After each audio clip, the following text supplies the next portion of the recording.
welcome. Don't forget to like and subscribe. Or, I might show up at your door. I'm just here to share some creepy stories, so sit back and enjoy. Disclaimer: the content presented in the video is purely for entertainment purposes only. The theories and stories discussed in this video are speculative and are not supported by any evidence or proof.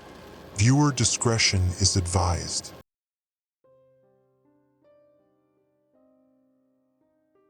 Encrypted journal entry, partition 7A, date, March 15, 2025, 11:47 p.m. Security level, eyes only. User, T.Gray. The coffee's gone cold again. Third cup tonight, and I can still taste the metallic bitterness from this afternoon's dental work. Novocaine's finally wearing off, but my tongue keeps probing that raw spot where Dr. Mitchell drilled too deep. Said I ground my teeth in my sleep. Can't imagine why. Been staring at these network logs for 6 hours straight. What started as routine penetration testing for Meridian Financial has turned into something else entirely. Something that makes my old NSA instincts itch like a phantom limb.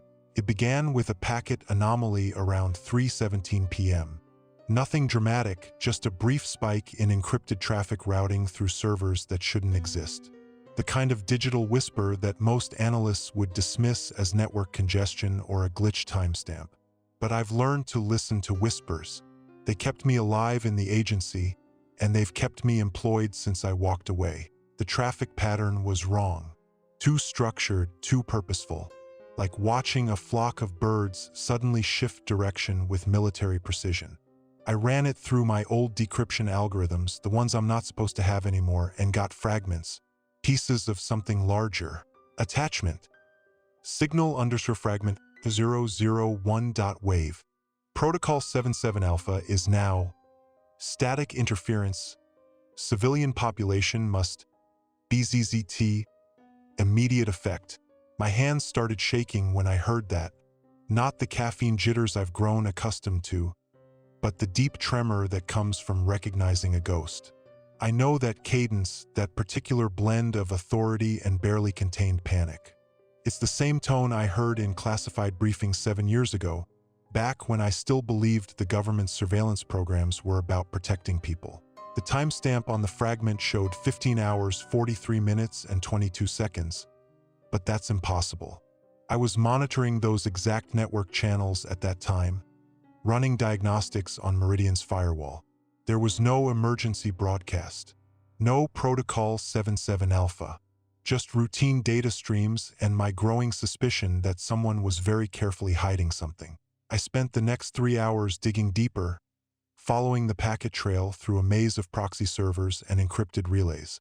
Each layer peeled back revealed another layer, like Russian dolls made of ones and zeros. The deeper I went, the more familiar the architecture became. This wasn't commercial infrastructure. This was military-grade, agency-level stuff. The kind of infrastructure I helped design. At 7:23 p.m., my secure phone buzzed. Text from a number I hadn't seen in 2 years. Coffee? Usual place. Urgent. Arlies Moon, my former colleague from the Signal Intelligence Division, back when we both believed we were the good guys.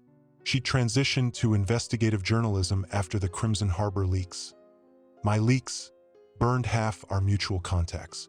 We'd maintained radio silence since then, an unspoken agreement that our past stayed buried. But Arlies doesn't break radio silence for social calls. I met her at Groundswell Coffee on K Street, the kind of place where conversations disappear into the white noise of espresso machines and indie folk music.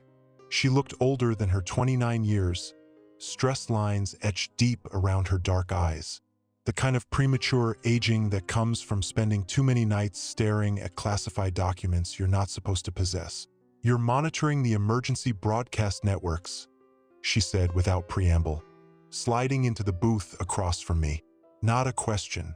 Should I be? She pulled out a tablet, fingers dancing across the screen with practiced efficiency. "Started 3 days ago. fragmentary transmissions across multiple frequencies. Military encryption, but wrong somehow, like someone's mimicking NSA protocols without understanding the underlying structure. The audio file she played was different from mine, but unmistakably related. Same authoritative tone, same undercurrent of barely controlled fear. Nightfall protocol confirmed by BZZT, White House authorization. All personnel to designated interference shelter immediately upon. Nightfall protocol, I repeated, the words tasting like copper pennies on my numb tongue. Never heard of it. Neither had I, so I reached out to our old contacts. She paused, glanced around the coffee shop with the paranoid efficiency of someone who'd spent too long in the intelligence community. The ones still talking to me, anyway. Know what I found? I waited. Nothing. Complete information blackout. But Thompson from Signals Division let something slip before he stopped returning my calls.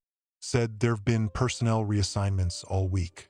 Critical staff being moved to undisclosed locations for routine exercises.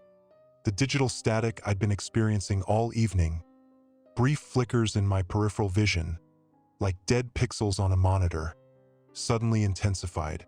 For a moment, the coffee shop's ambient lighting seemed to strobe, casting sharp shadows that moved independently of their sources. "You okay?" Arlies asked. I blinked hard, and the world stabilized. "Just tired. You said 3 days. Started Tuesday. Same day as those gas leaks that shut down 3 metro stations. Same day the FAA implemented that temporary no-fly zone over downtown. Same day. The dental work?" I interrupted, tongue probing that raw spot again. "Tuesday afternoon. Dr. Mitchell said I needed an emergency filling. Couldn't wait." Arlies went very still.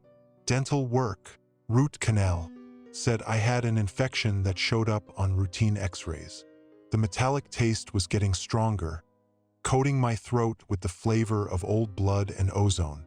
"Why?" She pulled up another file on her tablet. Medical records, stolen from somewhere they shouldn't have been stolen from. My medical records. "Because according to your insurance company, you haven't seen a dentist in 8 months. The coffee shop's Wi-Fi network suddenly spiked with activity. Dozens of connected devices all pinging the same server address. One I recognized from my earlier investigation.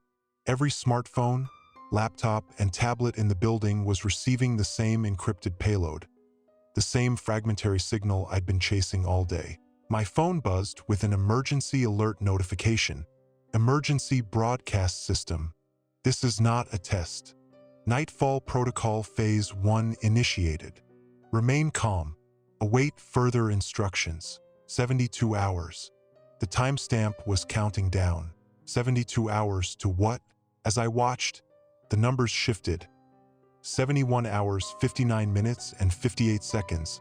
71 hours, 59 minutes, and 57 seconds. Therein. Arlies' voice seemed to come from very far away. "Look at me." I looked up from my phone to find her staring at me with an expression I hadn't seen since our early days at the agency. The look analysts get when they realize the pattern they've been tracking isn't just data anymore, it's alive and it's looking back. "Whatever they did to you Tuesday," she said quietly. "I don't think it was dental work." The static in my peripheral vision was getting worse, spreading like digital frost across my field of vision. Every electronic device in the coffee shop was displaying the same countdown timer, synchronized to the second. 71 hours, 59 minutes, 38 seconds. And somewhere in the back of my skull, in that raw place where Dr. Mitchell had worked with such careful precision, something was beginning to pulse in rhythm with the numbers. End journal entry. Encryption level. Maximum. Auto backup initiated. Encrypted journal entry. Partition 7A. Date. March 16, 2025, 2:14 p.m. Security level. Eyes only. User. T.Gray. Didn't sleep last night. Couldn't. Every time I closed my eyes, I heard that pulsing rhythm from the back of my skull. synchronized with the countdown timer that's now burned into every screen I look at.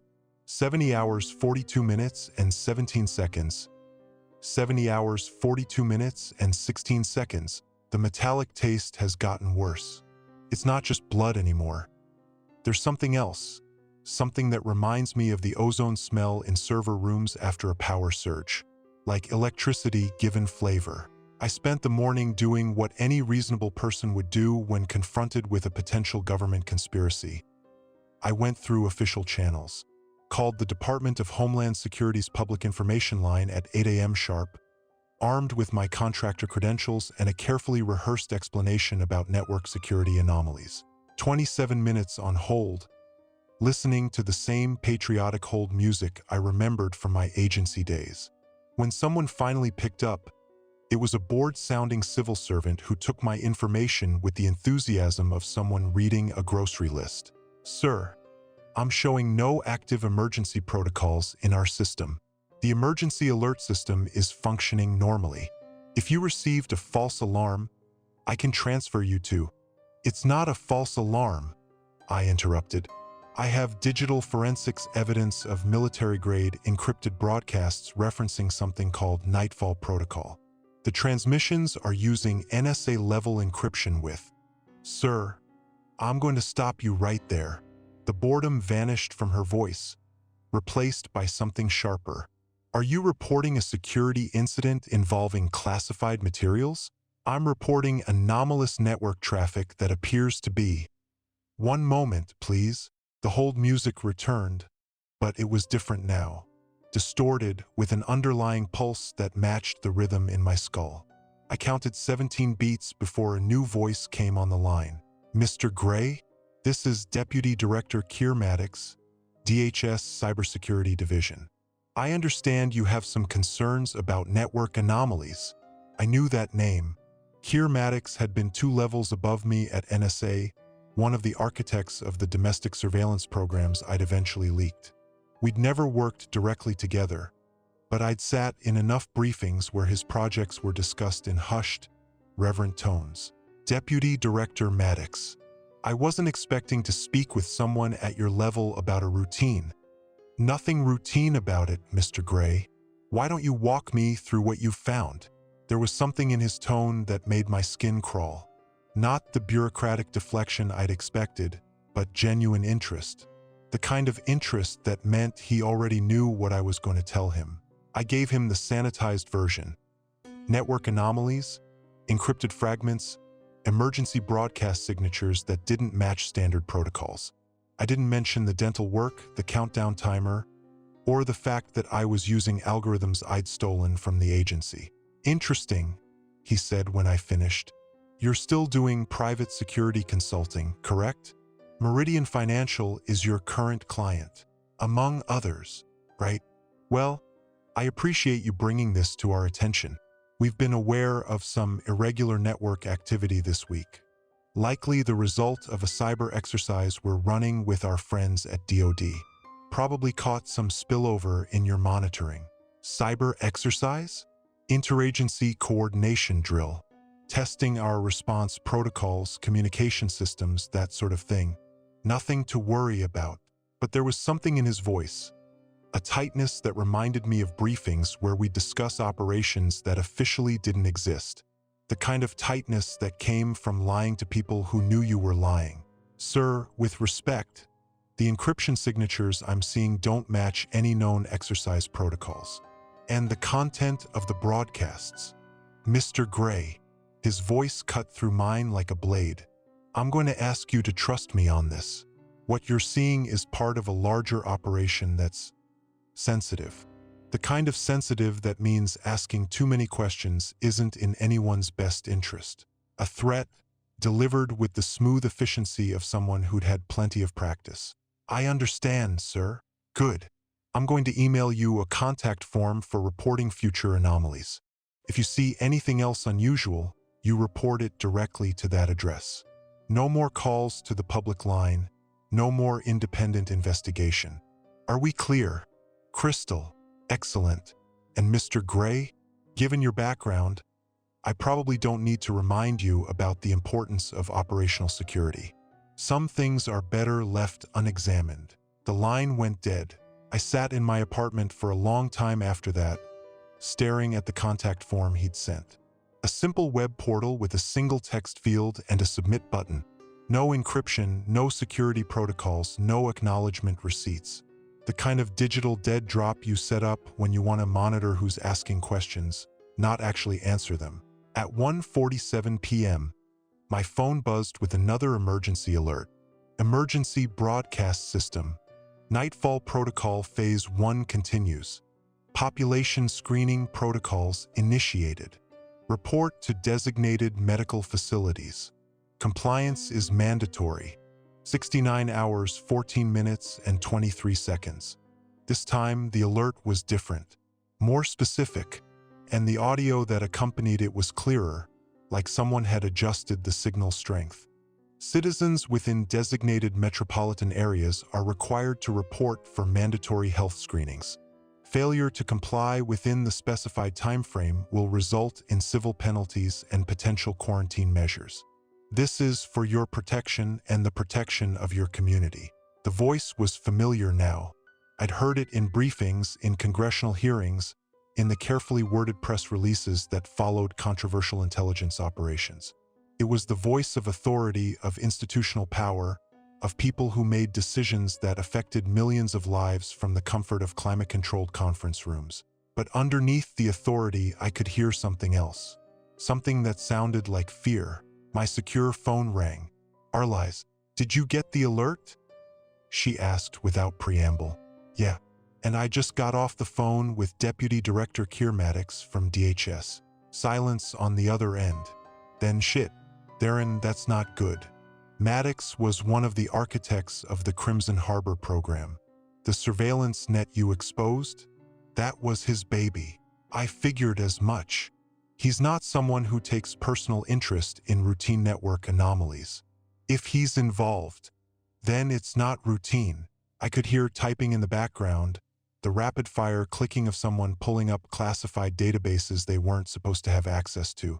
"I've been digging into this health screening thing," she said, cross-referencing the locations mentioned in the broadcasts with recent federal property acquisitions. 3 facilities in the DC metro area were leased by FEMA in the last month, officially for emergency preparedness exercises. And unofficially, the contracts are classified, but the construction crews who worked on the modifications, they're talking. Soundproofing, specialized electrical systems, rooms designed to block electromagnetic signals.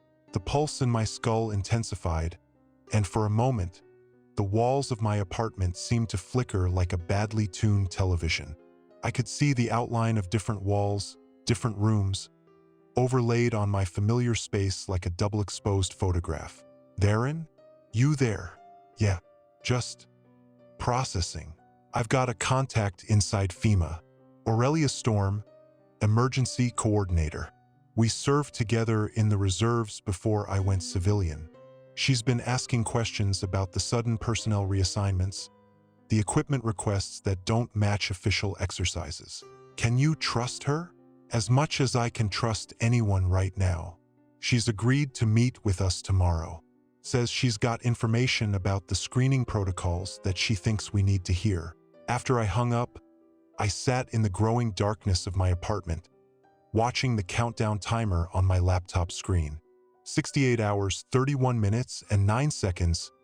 68 hours, 31 minutes, and 8 seconds. The emergency alert tone was still playing, somewhere in the back of my mind.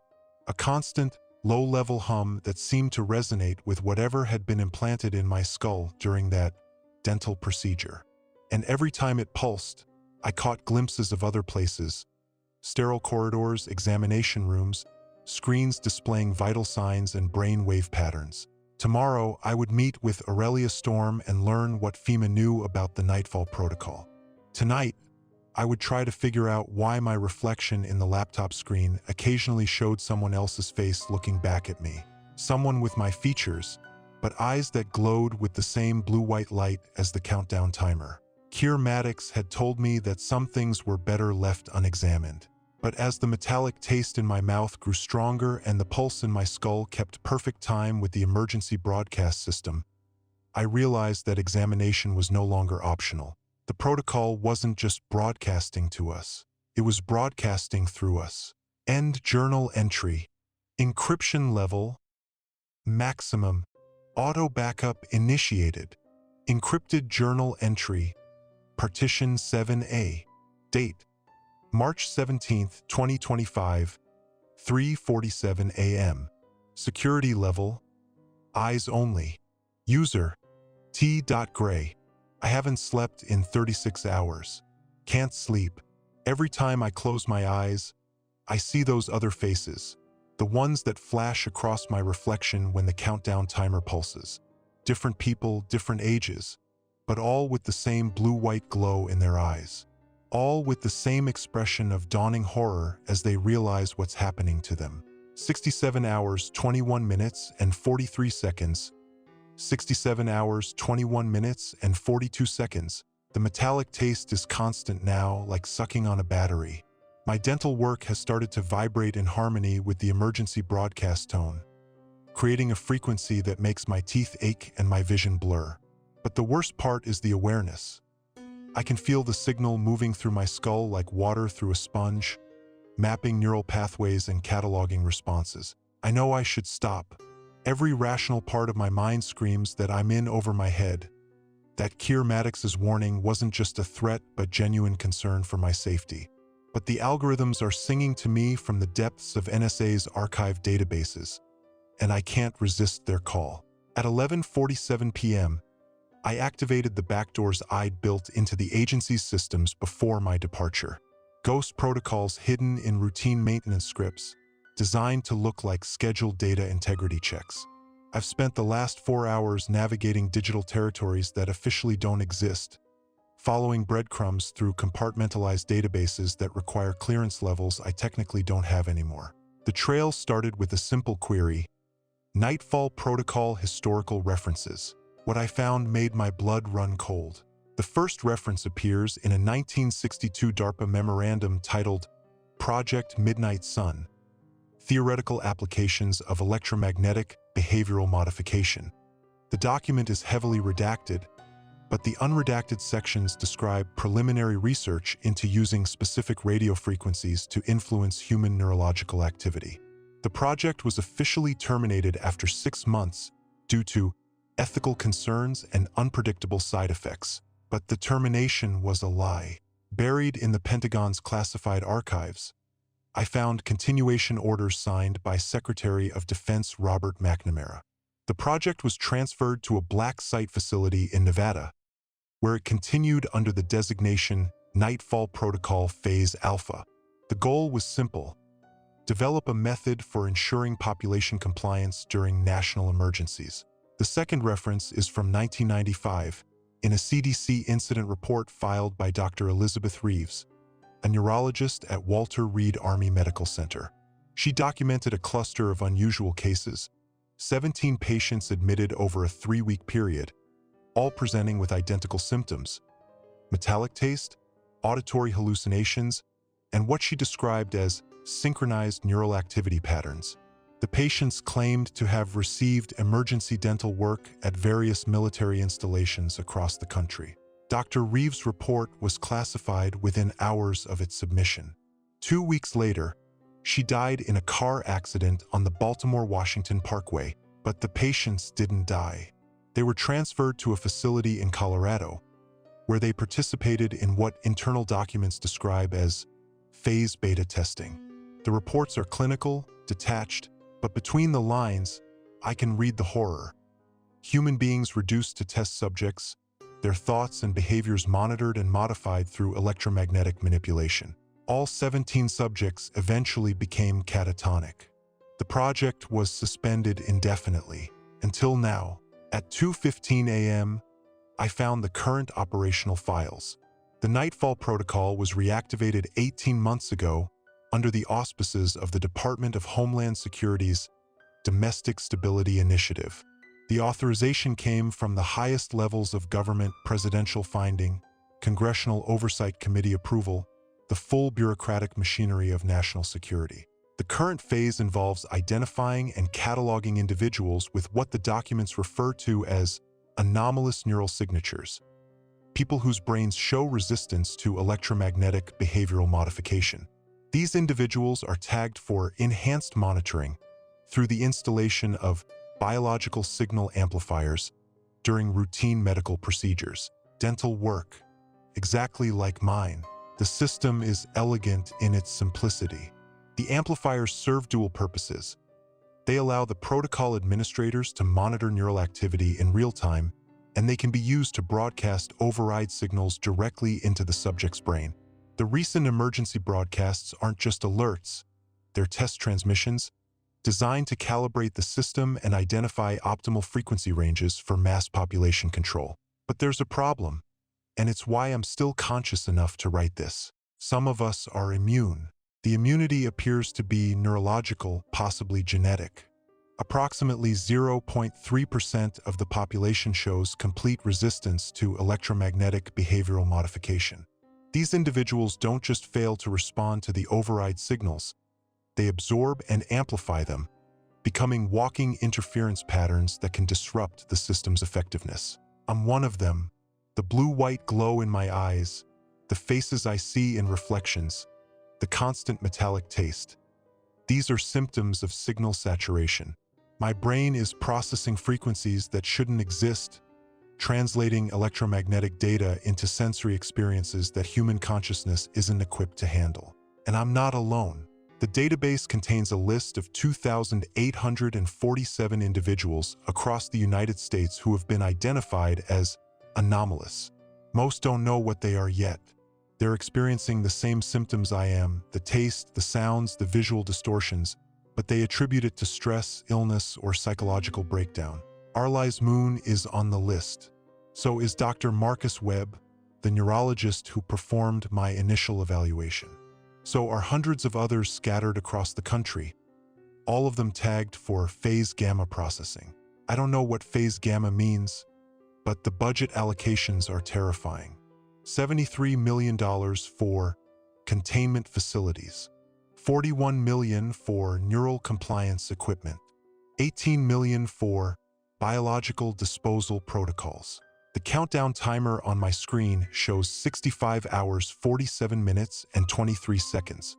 In less than 3 days, something called Nationwide Synchronization Event is scheduled to begin.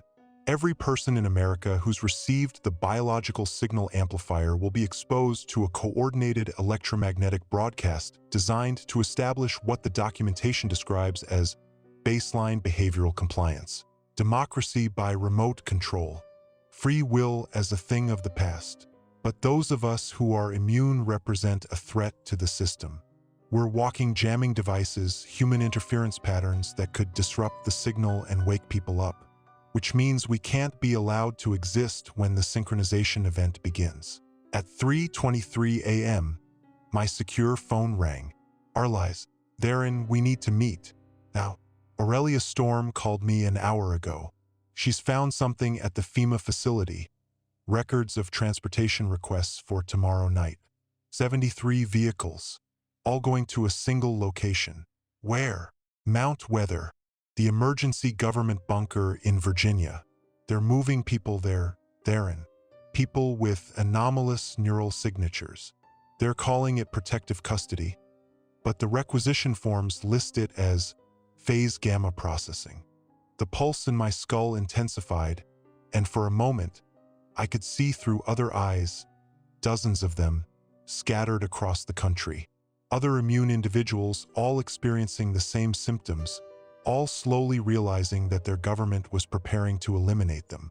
How many people are they moving? The manifests show 2,847 individuals, and therein, our names are on the list. I closed my eyes, but the countdown timer was still there, burned into my retinas like a brand. 65 hours, 43 minutes, and 17 seconds. There's more, Arlies continued. Storm says the facility modifications at Mount Weather include something called neural compliance chambers. rooms designed to expose subjects to concentrated electromagnetic fields. According to the technical specifications, exposure duration is permanent. They're going to kill us. They're going to try. But Storm thinks there might be a way to fight back. She's found evidence that the system has a weakness. It requires constant calibration to maintain effectiveness. If we can disrupt the signal during the synchronization event, we might be able to break the whole thing. The faces in my reflection were clearer now, and I could see the recognition in their eyes. All across the country, people like me were having the same realization. We were the last free humans in America, and our government was about to eliminate us. But we were also the only ones who could stop it. I spent the next hour copying everything I could find about the Nightfall protocol to encrypted drives. Technical specifications, personnel files, operational timelines, evidence that would mean nothing if we were dead, but everything if we somehow survived. The emergency broadcast system activated again at 3:47 a.m., but this time, the message was different. Emergency broadcast system. Nightfall Protocol Phase 2 initiated. Mandatory biometric screening begins at 0800 hours. Report to designated facilities immediately. Non-compliance will result in enforcement action. Compliance is mandatory.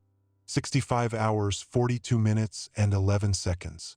The tone that followed was different too, sharper, more insistent, designed to trigger the amplifiers implanted in millions of Americans. But for those of us who were immune, it had the opposite effect. It made us more aware, more connected to each other, more determined to resist. I could feel them out there, scattered across the country like points of light in an ocean of darkness.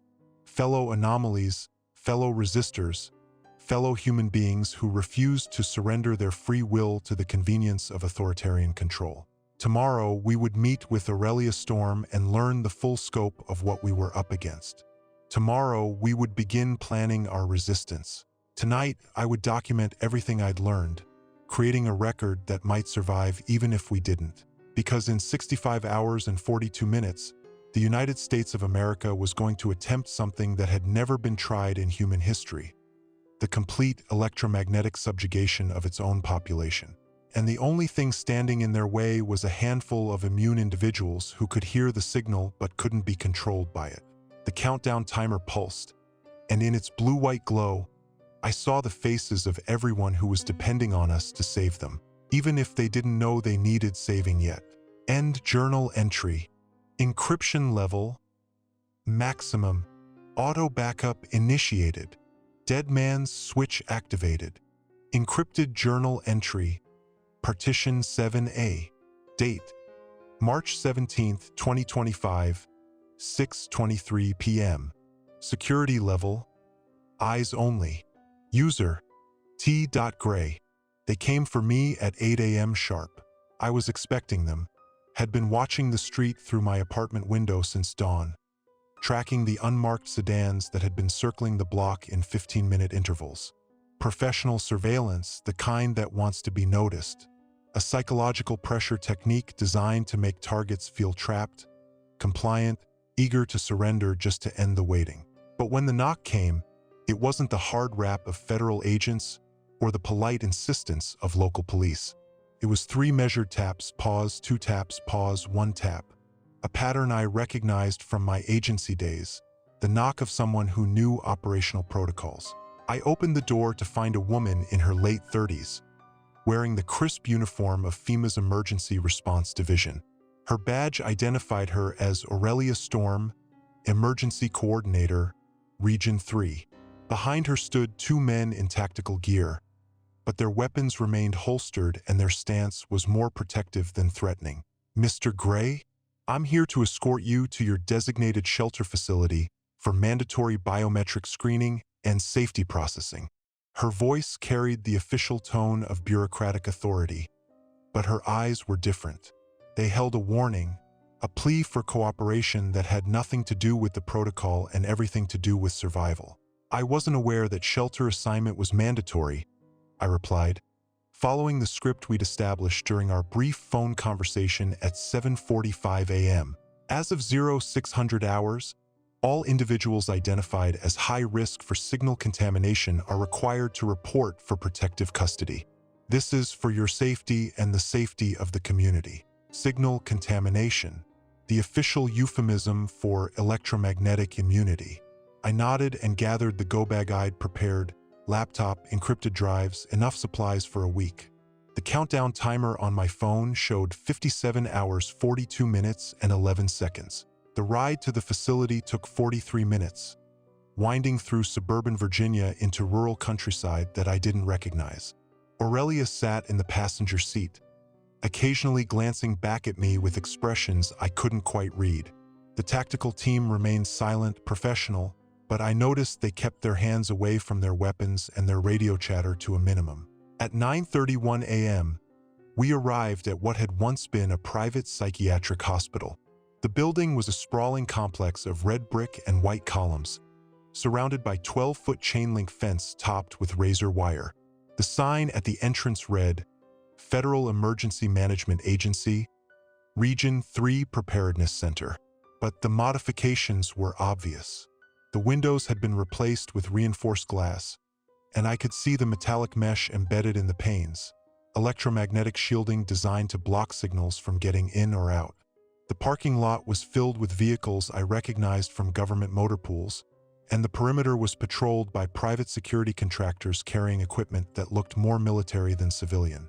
"Welcome to Shelter Designation Echo 7, Aurelia announced as we passed through the security checkpoint. You'll be processed through intake, assigned quarters, and given a full briefing on safety protocols. The intake area was a study in institutional efficiency. Rows of folding chairs filled a room that had probably once been a lobby, occupied by people who looked exactly like me. Middle-aged professionals with haunted expressions and the telltale signs of signal saturation.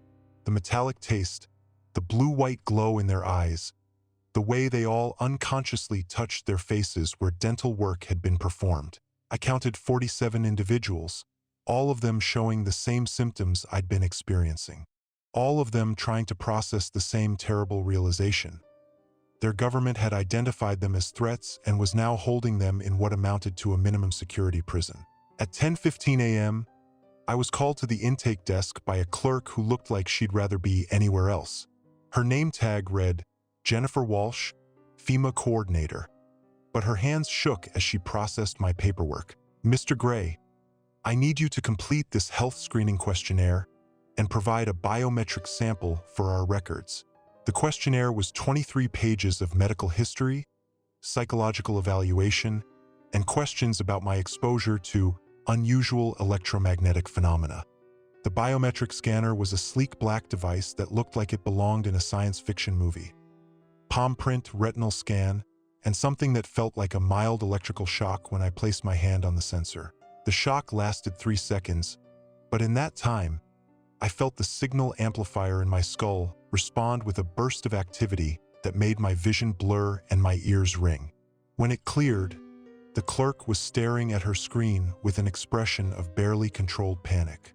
"Mr. Gray, I need to call my supervisor. Please wait here." She hurried away, leaving me alone with the scanner and its softly glowing display. The screen showed a real-time readout of my neural activity, brain waves, electromagnetic field strength, and a measurement labeled Signal Resistance Index, 97.3%. I was still staring at the numbers when footsteps approached from behind.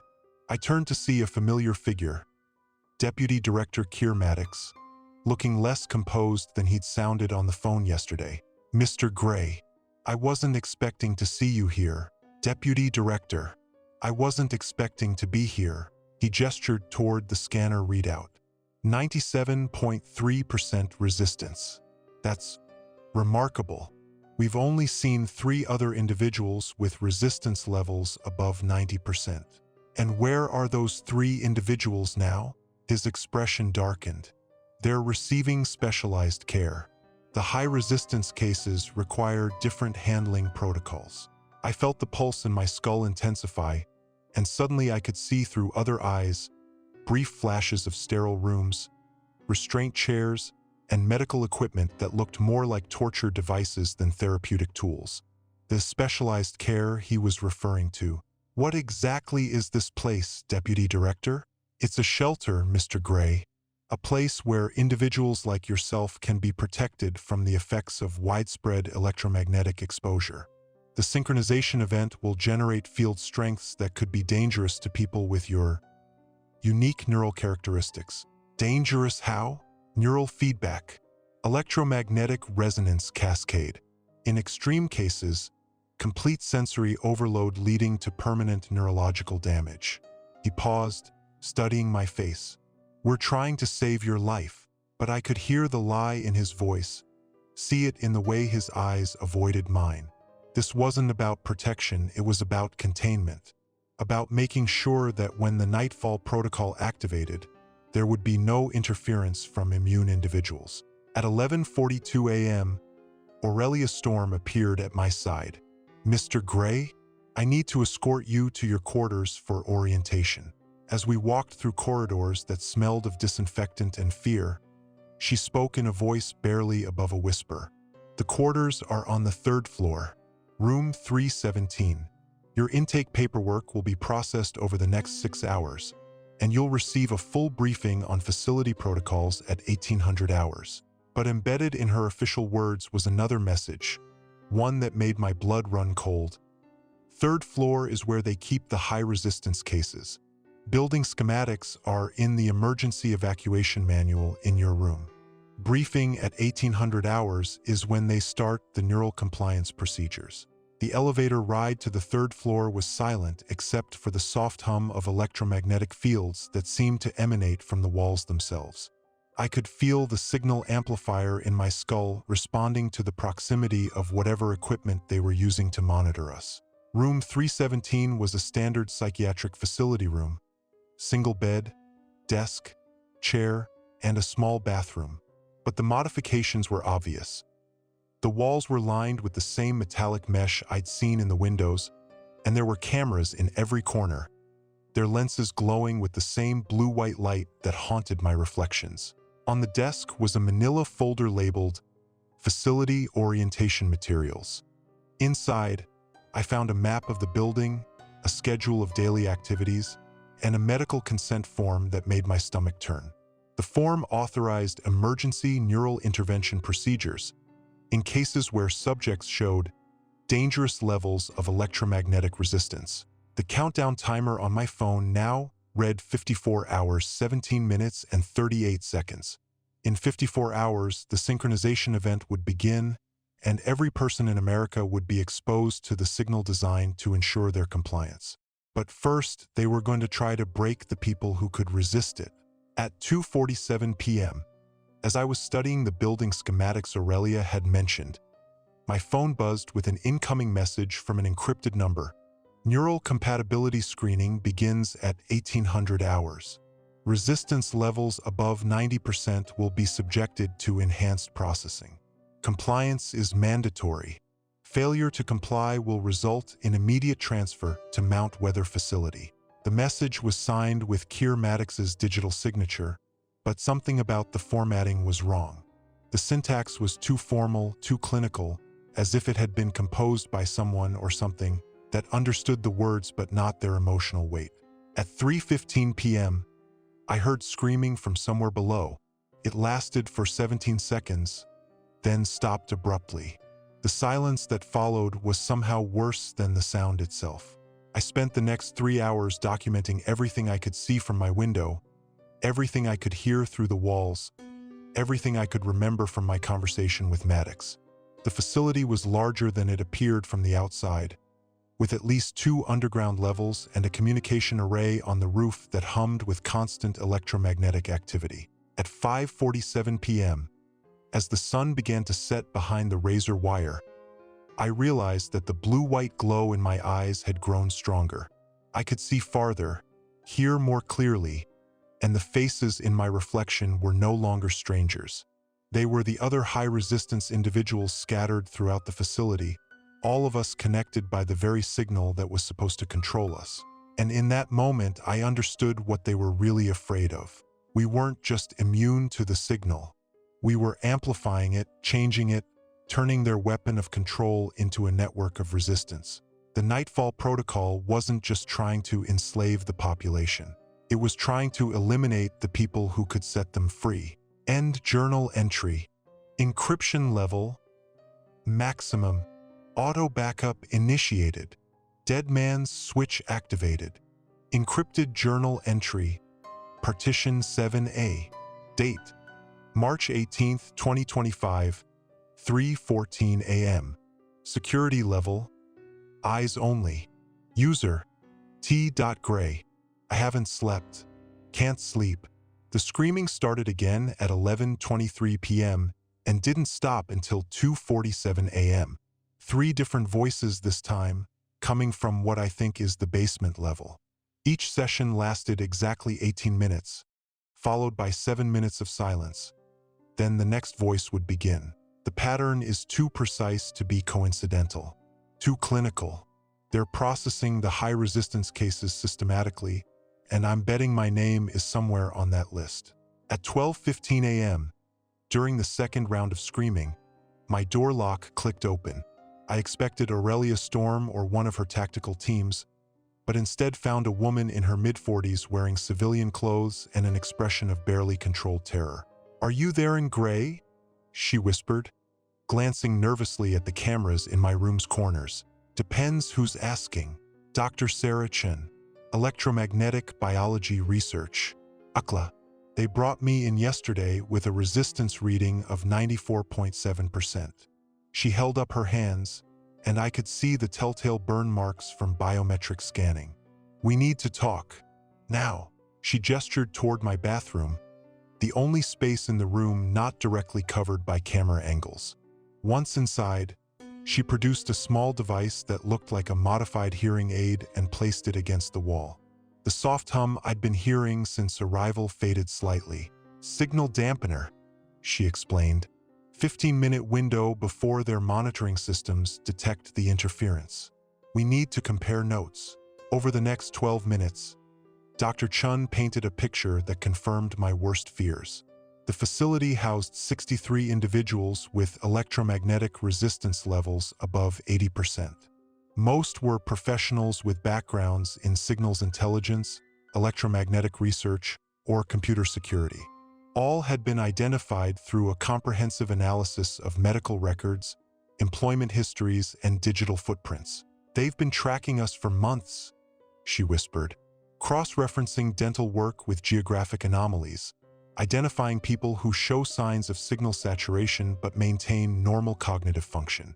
"The biometric scanners aren't just measuring resistance, they're mapping our neural networks." At 12:27 a.m., she showed me photographs she'd taken with a concealed camera during her own intake process.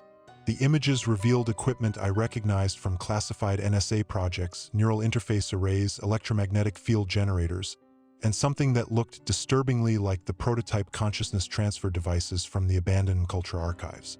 "The basement levels aren't treatment facilities," she continued. "They're experimentation chambers. They're trying to understand how our brains process the signal differently, and more importantly, how to reverse that resistance." But the most chilling revelation came when she described the other residents. 23 individuals had undergone enhanced processing in the past week. All had emerged with their resistance levels reduced to 0, but something fundamental had changed in their behavior patterns. They move differently now, speak differently. It's like they're receiving instructions from somewhere else, following a script written by someone who doesn't quite understand human nature. At 12:38 a.m., footsteps in the corridor sent Dr. Chan back to her room, but not before she pressed a small piece of paper into my hand. Written in what looked like chemical formula notation was a message. "Level B2, server room, 0300 hours. Bring your laptop." The next 2 hours crawled past like years.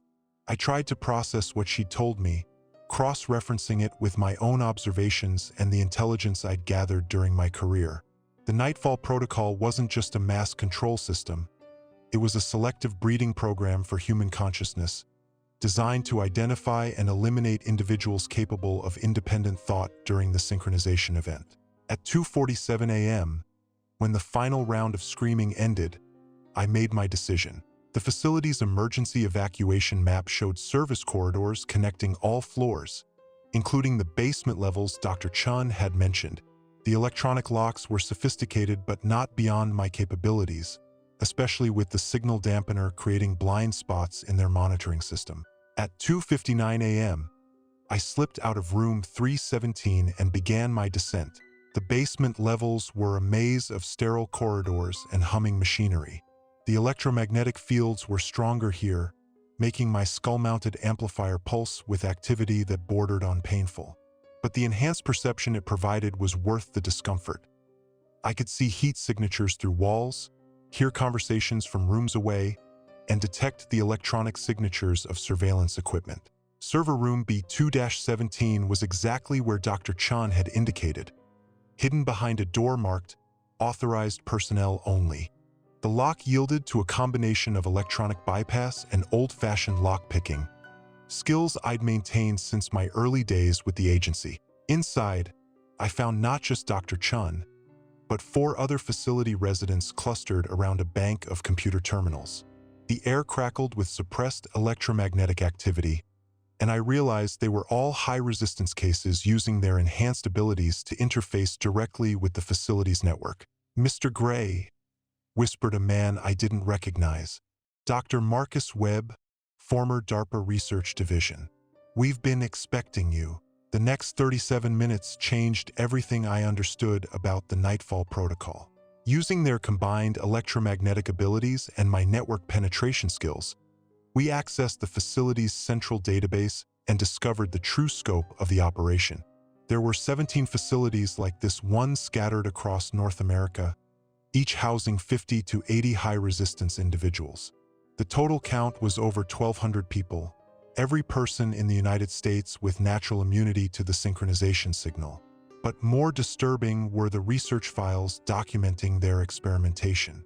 The enhanced processing wasn't trying to eliminate our resistance, it was trying to reverse engineer it, to understand how our brains generated the electromagnetic patterns that made us immune. "They're not trying to cure us," Dr. Chen explained as we scrolled through experiment logs. "They're trying to replicate us, create artificial resistance in their own personnel so they remain unaffected when the signal goes live." The research showed promising results. 7 volunteer subjects from government agencies had undergone neural modification procedures, successfully developing resistance levels above 90%. They would serve as administrators and overseers in the post-synchronization world, managing a population that had been reduced to programmable compliance. At 3:24 a.m., we discovered something that made my blood run cold. The countdown wasn't measuring time until the synchronization event began. It was measuring time until the signal strength reached the level necessary to kill anyone with natural electromagnetic resistance. The Nightfall protocol had 2 phases. First, identify and contain the immune population.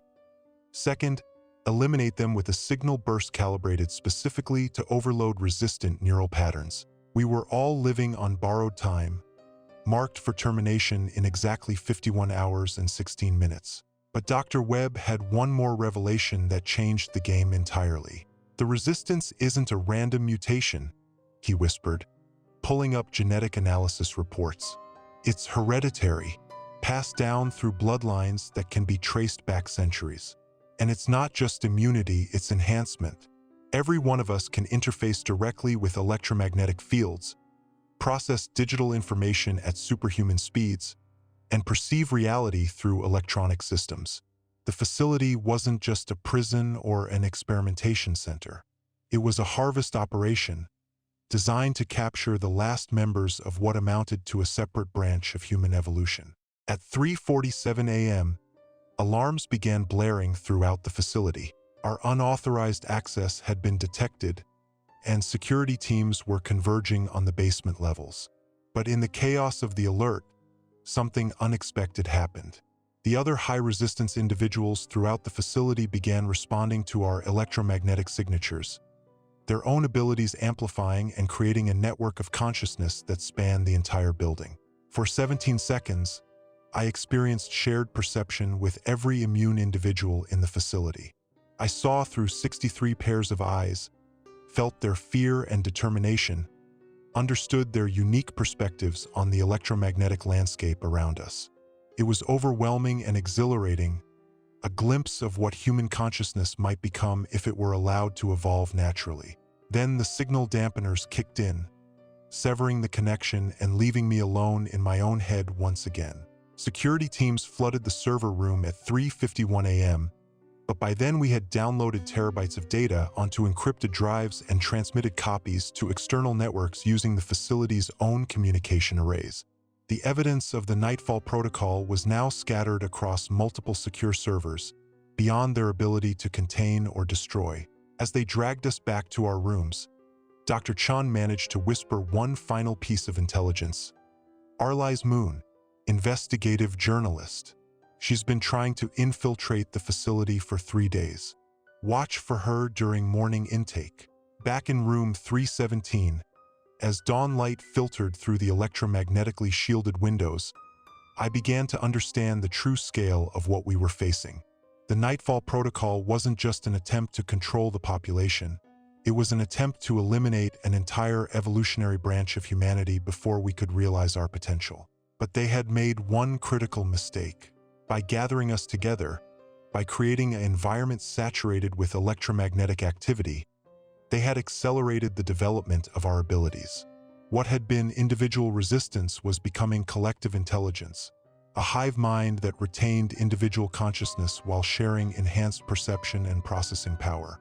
At 6:43 a.m., as I heard the intake procedures beginning in the lobby below, I realized that Arlies Moon wasn't trying to infiltrate the facility to rescue me. She was trying to get inside so she could help us coordinate our resistance from within. The countdown timer on my phone now read 49 hours, 14 minutes, and 22 seconds, but I was no longer certain that it marked our death sentence. It might be marking theirs. End journal entry. Encryption level. Maximum. Auto backup initiated. Network distribution. Complete. Dead man switch. Armed. Encrypted journal entry. Partition 7A. Date. March 18, 2025, 6:18 p.m. Security level. Eyes only. User. T.Gray. They came for me at 5:47 p.m. Not the gentle escort I'd received from Aurelia Storm yesterday, but a medical team in full hazmat gear wheeling a gurney and carrying equipment that belonged in an operating theater, not a shelter facility. The lead technician, a woman whose name tag read Dr. Vanessa Cross, Neural Compliance Division, spoke through a voice modulator that stripped all humanity from her words. Mr. Gray, you've been selected for immediate neural alignment processing.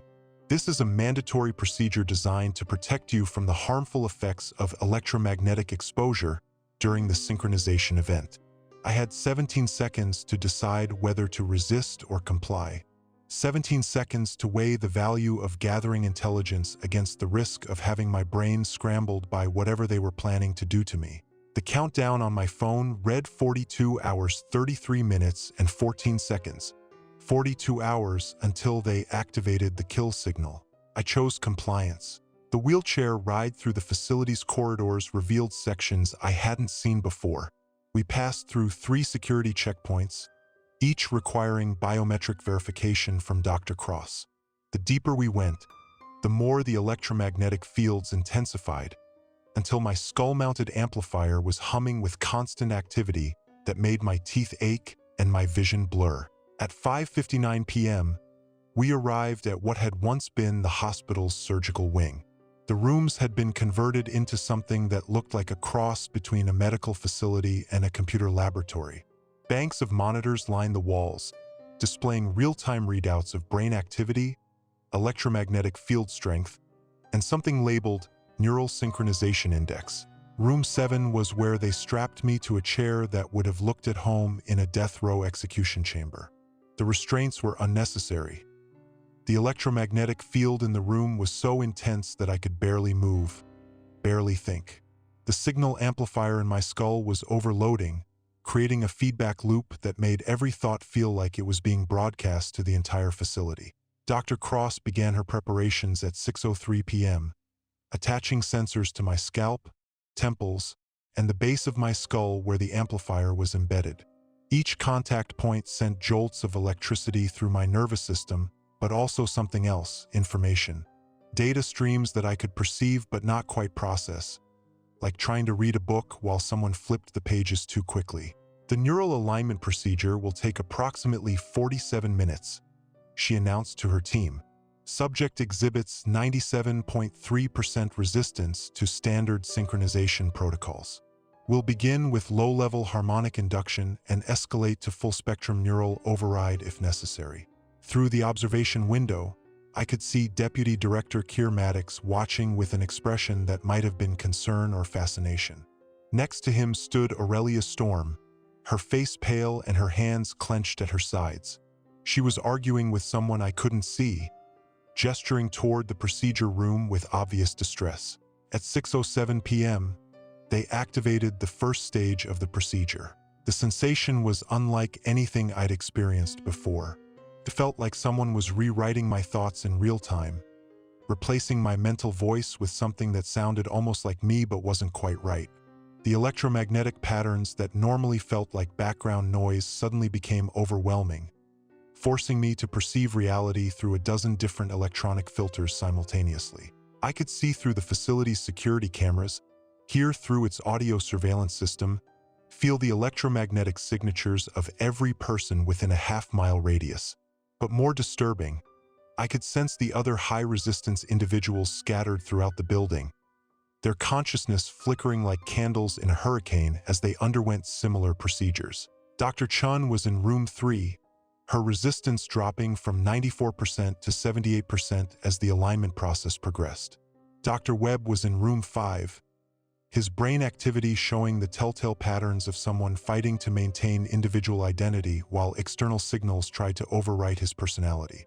And then there was room 9, where the screaming had been coming from. Through the electromagnetic network, I glimpsed what remained of the person they'd been processing there. The body was alive, the brain was functional, but the consciousness that had once inhabited it was gone, replaced by something that followed instructions with perfect efficiency but showed no signs of independent thought or emotional response. They weren't trying to cure our resistance.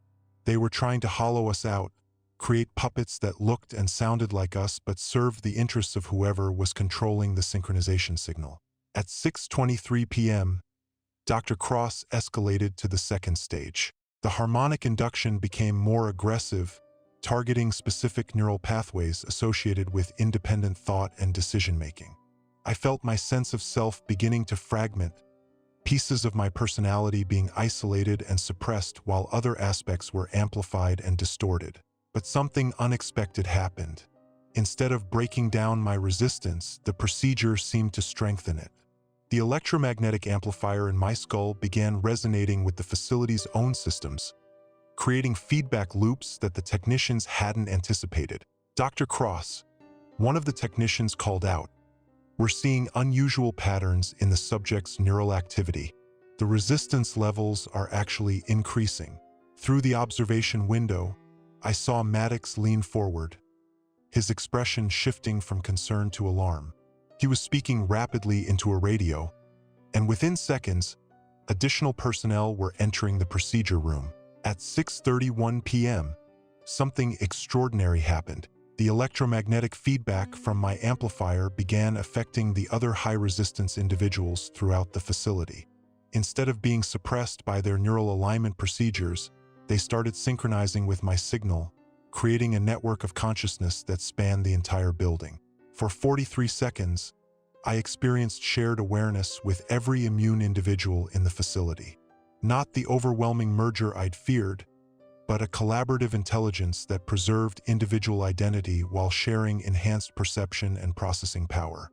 Through Dr. Chen's senses, I felt the alignment equipment in room 3 beginning to malfunction. Through Dr. Webb's consciousness, I perceived the electromagnetic signatures of the facility staff, identifying which ones were natural humans and which had undergone the neural modification procedures that created artificial resistance. And through the network itself, I sensed something that made my blood run cold. The personnel operating the neural alignment equipment weren't just government agents following orders.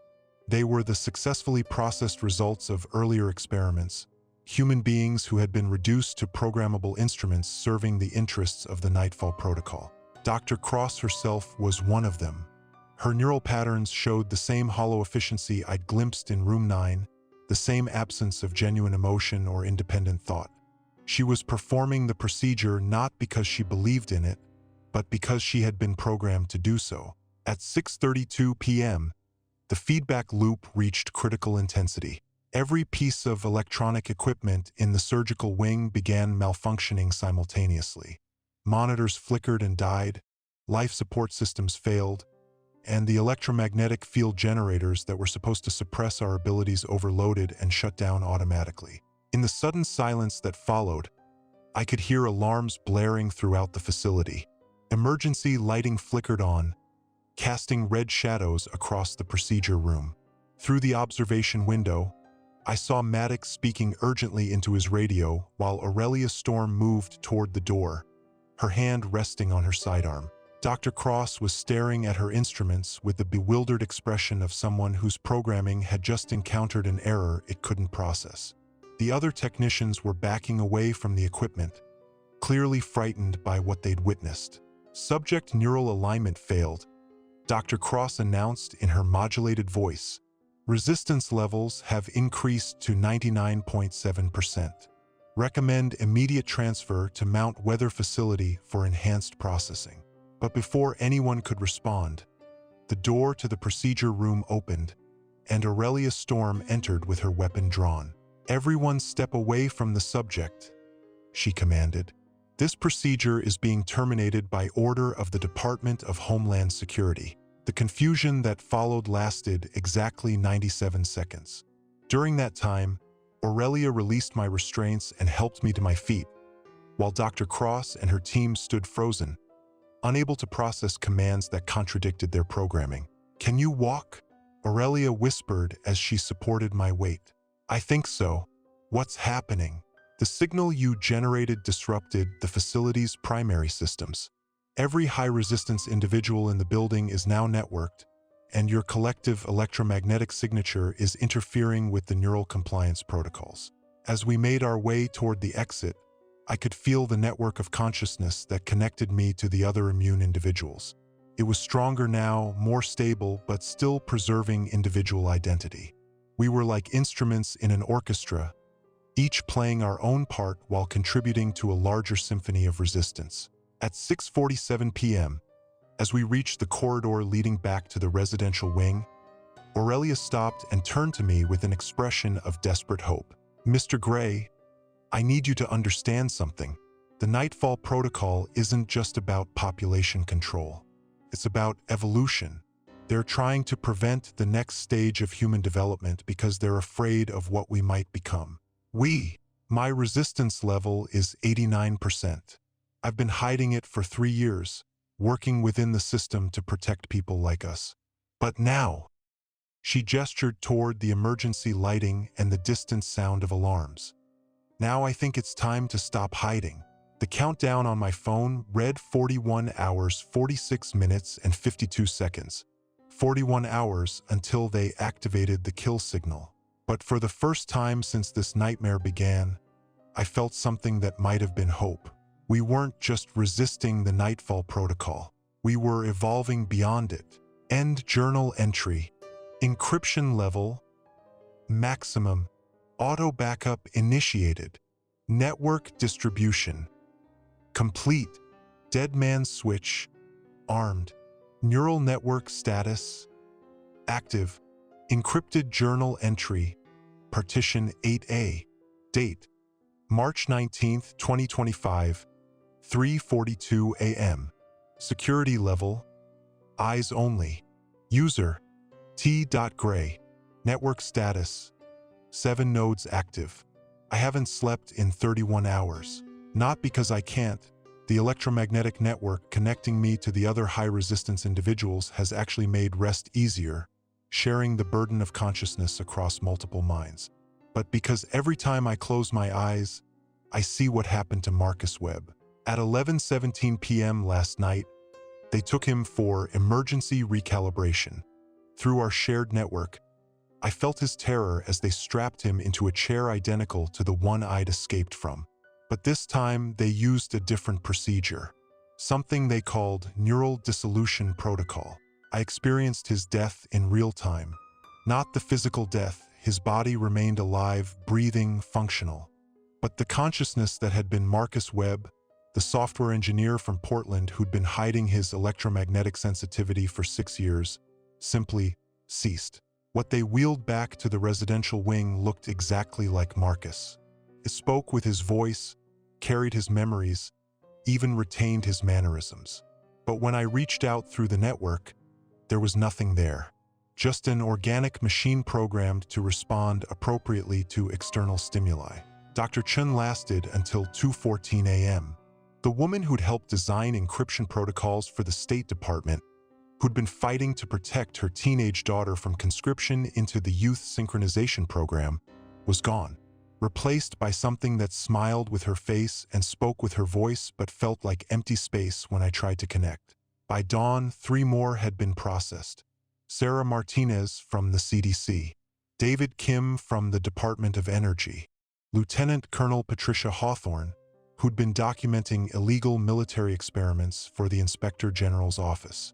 All gone.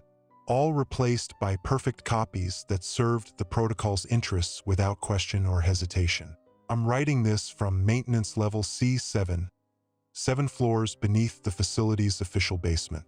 Aurelia Storm led me here after the 4th recalibration of the night, through service tunnels that don't appear on any building schematic. The electromagnetic signatures down here are different, older, more complex, like archaeological layers of electronic infrastructure built over decades of government paranoia. This is where it started, Aurelia explained as we descended through corridors lined with cables thick as tree trunks. The first Nightfall protocol experiments in 1962. They called it Project Silent Shepherd back then. The walls down here are covered with documentation dating back to the Kennedy administration. Photographs of test subjects, technical specifications for electromagnetic manipulation devices, progress reports on what they euphemistically termed voluntary compliance enhancement research. But it wasn't the historical records that made my blood run cold. It was the facility map showing the true scope of what they'd built beneath our feet. The Nightfall protocol wasn't centered in this building. This entire structure was just the control center for something vastly larger. A network of underground transmission arrays extending in concentric circles beneath Washington, D.C., with relay stations positioned at strategic points across the continental United States. At 4:23 a.m., Aurelia led me to the primary transmission chamber. The space was enormous, easily 3 stories tall and spanning the length of several city blocks. Massive electromagnetic field generators lined the walls like organ pipes in a cathedral, each one calibrated to broadcast specific frequencies designed to influence human neural activity. The air itself seemed to vibrate with barely contained energy, making my teeth ache and my vision blur around the edges. But it was the central transmission array that dominated the chamber, a towering structure of crystalline matrices and superconducting coils that pulsed with rhythmic light. Every few seconds, waves of electromagnetic energy would ripple outward from the array, and I could feel them passing through my body like X-rays made of thought and intention. "This is the source," Aurelia said, her voice barely audible over the electromagnetic hum. "Every emergency broadcast, every synchronization pulse, every neural compliance signal originates from this chamber. The facility upstairs is just the delivery mechanism. This is the heart of the protocol." Through my connection to the surviving high-resistance individuals, I could feel the array's influence reaching across hundreds of miles. In New York, Boston, Atlanta, Chicago, wherever the relay stations had been installed, millions of people were moving through their daily routines with subtle modifications to their behavior patterns. More compliant, more predictable, more easily controlled. "How long has this been active?" I asked. "Continuously since March 15th. The emergency alerts were just the public announcement. The real synchronization began 3 days ago. I thought about the past 72 hours, trying to identify changes in the people around me that I might have attributed to stress or fear rather than external manipulation. My neighbor who'd stopped complaining about government overreach and started volunteering for civic improvement projects. The grocery store clerk who'd been discussing conspiracy theories for months suddenly expressing complete faith in federal authorities. The taxi driver who'd begun ending every conversation with praise for strong leadership during crisis. Small changes, subtle modifications, but when applied to millions of people simultaneously, they represented a fundamental alteration of human society. The countdown timer, I said, remembering the digital displays that had been appearing throughout the facility. What happens when it reaches 0? Aurelia's expression darkened. Full activation. Instead of subtle behavioral modification, they'll implement complete neural override. Everyone who isn't naturally resistant will become like the processed individuals upstairs. Alive, functional, but with no independent will or consciousness. The countdown currently read 29 hours, 14 minutes, and 37 seconds. 29 hours until humanity was replaced by a species of biological robots programmed to serve the interests of whoever controlled the Nightfall protocol. At 4:47 a.m., as we explored the transmission chamber, I discovered something that changed everything. Hidden among the technical documentation scattered throughout the facility were personnel files for the Nightfall protocol senior staff.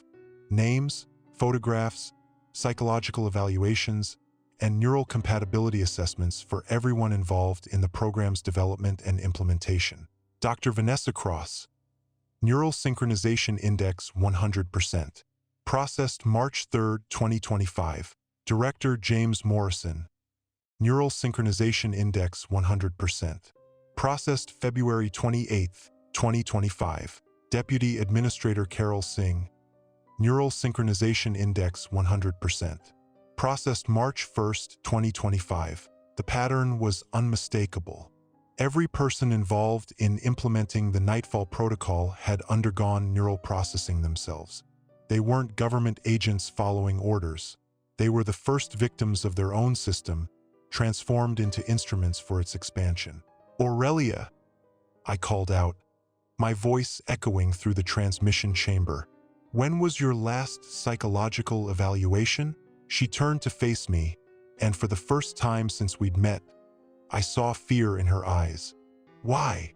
Because according to these files, everyone with access to this facility has been processed. Everyone except, I didn't need to finish the sentence. Through our electromagnetic network, the other high-resistance individuals had accessed the same files and reached the same conclusion. FEMA Emergency Coordinator Aurelia Storm wasn't in the processed personnel database because she'd never been a legitimate part of the Nightfall protocol staff. She was something else entirely. Who are you? I asked, backing away from her slowly. I'm someone who's been trying to stop this for 3 years, she replied, but her voice had changed. The careful professional tone was gone, replaced by something older and more desperate. I'm someone who made a mistake in 1995 and has been trying to fix it ever since. The year the protocol had been activated for the second time, according to the historical records I'd discovered earlier. You were involved in the original experiments. I helped design them. Her admission hit me like a physical blow. Dr. Aurelia Vasquez, Cognitive Psychology Research, UCLA, contracted by the Department of Defense to study electromagnetic influence on human behavior. I thought we were developing therapy for PTSD and traumatic brain injury. Instead, you created a weapon. We created a tool. The weapon came later, when people like Morrison and Cross decided that free will was too dangerous to be left in the hands of ordinary citizens.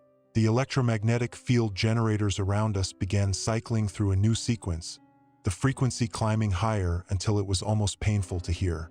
Through our network, I felt the other high-resistance individuals responding to the change, their consciousness flickering as they fought to maintain individual identity against increasingly aggressive synchronization attempts.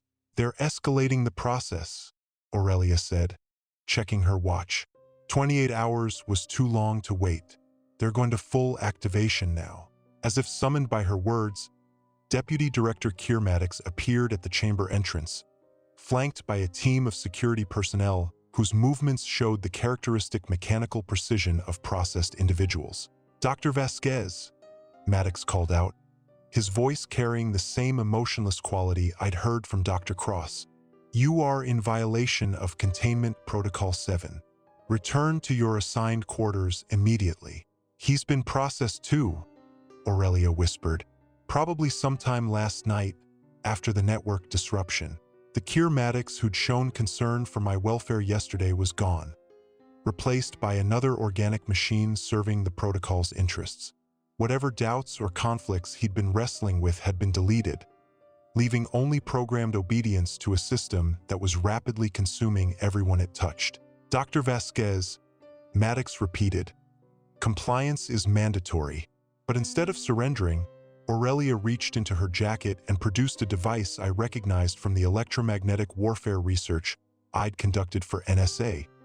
A portable EMP generator powerful enough to disrupt electronics within a 50-meter radius. "Gray," she said, not taking her eyes off Maddox and his team, "I need you to access the Central Transmission Array's control system. There's a manual override that will shut down the entire network, but it requires someone with your level of electromagnetic sensitivity to activate it." "What about you?" "I'll buy you time." The portable EMP generator in her hand wasn't just a weapon, it was a suicide device. In a chamber filled with electromagnetic field generators operating at maximum capacity, activating an EMP pulse would create a feedback loop that would kill anyone within the blast radius, processed or natural. Through our network, I felt the other high-resistance individuals throughout the facility. 3 were still conscious, still fighting to maintain their individual identity as the synchronization signals grew stronger. But even they were weakening, their resistance beginning to crack under the sustained electromagnetic assault. I had perhaps 10 minutes before the network collapsed entirely, leaving me alone against a system designed to erase human consciousness and replace it with programmable compliance. The countdown timer on the central array now read 23 minutes and 47 seconds. 23 minutes until full activation. 23 minutes to choose between saving myself or trying to save a species. I made my choice the same way I'd made every important decision in my life, by refusing to accept that some battles can't be won. At 5:03 a.m., I began walking toward the central transmission array while Aurelia Storm prepared to sacrifice herself to give me the time I needed. Behind me, Keir Maddox and his process security team moved with the mechanical precision of organic machines following their programming. Ahead of me, the heart of the Nightfall protocol pulsed with the power to remake human consciousness according to the desires of those who had already been consumed by their own creation. And through our electromagnetic network, I felt the last free minds in the facility reaching out to share whatever strength they had left for one final act of resistance.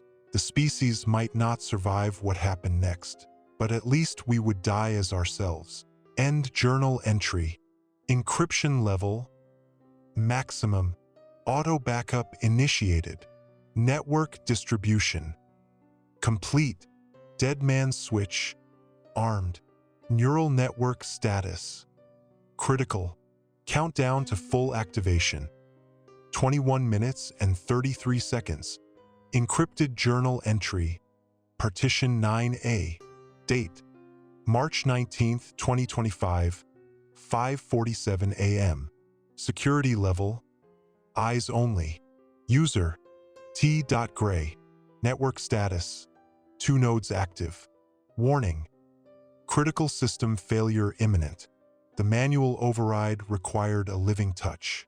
Not just human contact, but the specific electromagnetic signature of an unprocessed nervous system interfacing directly with the transmission array's control matrix.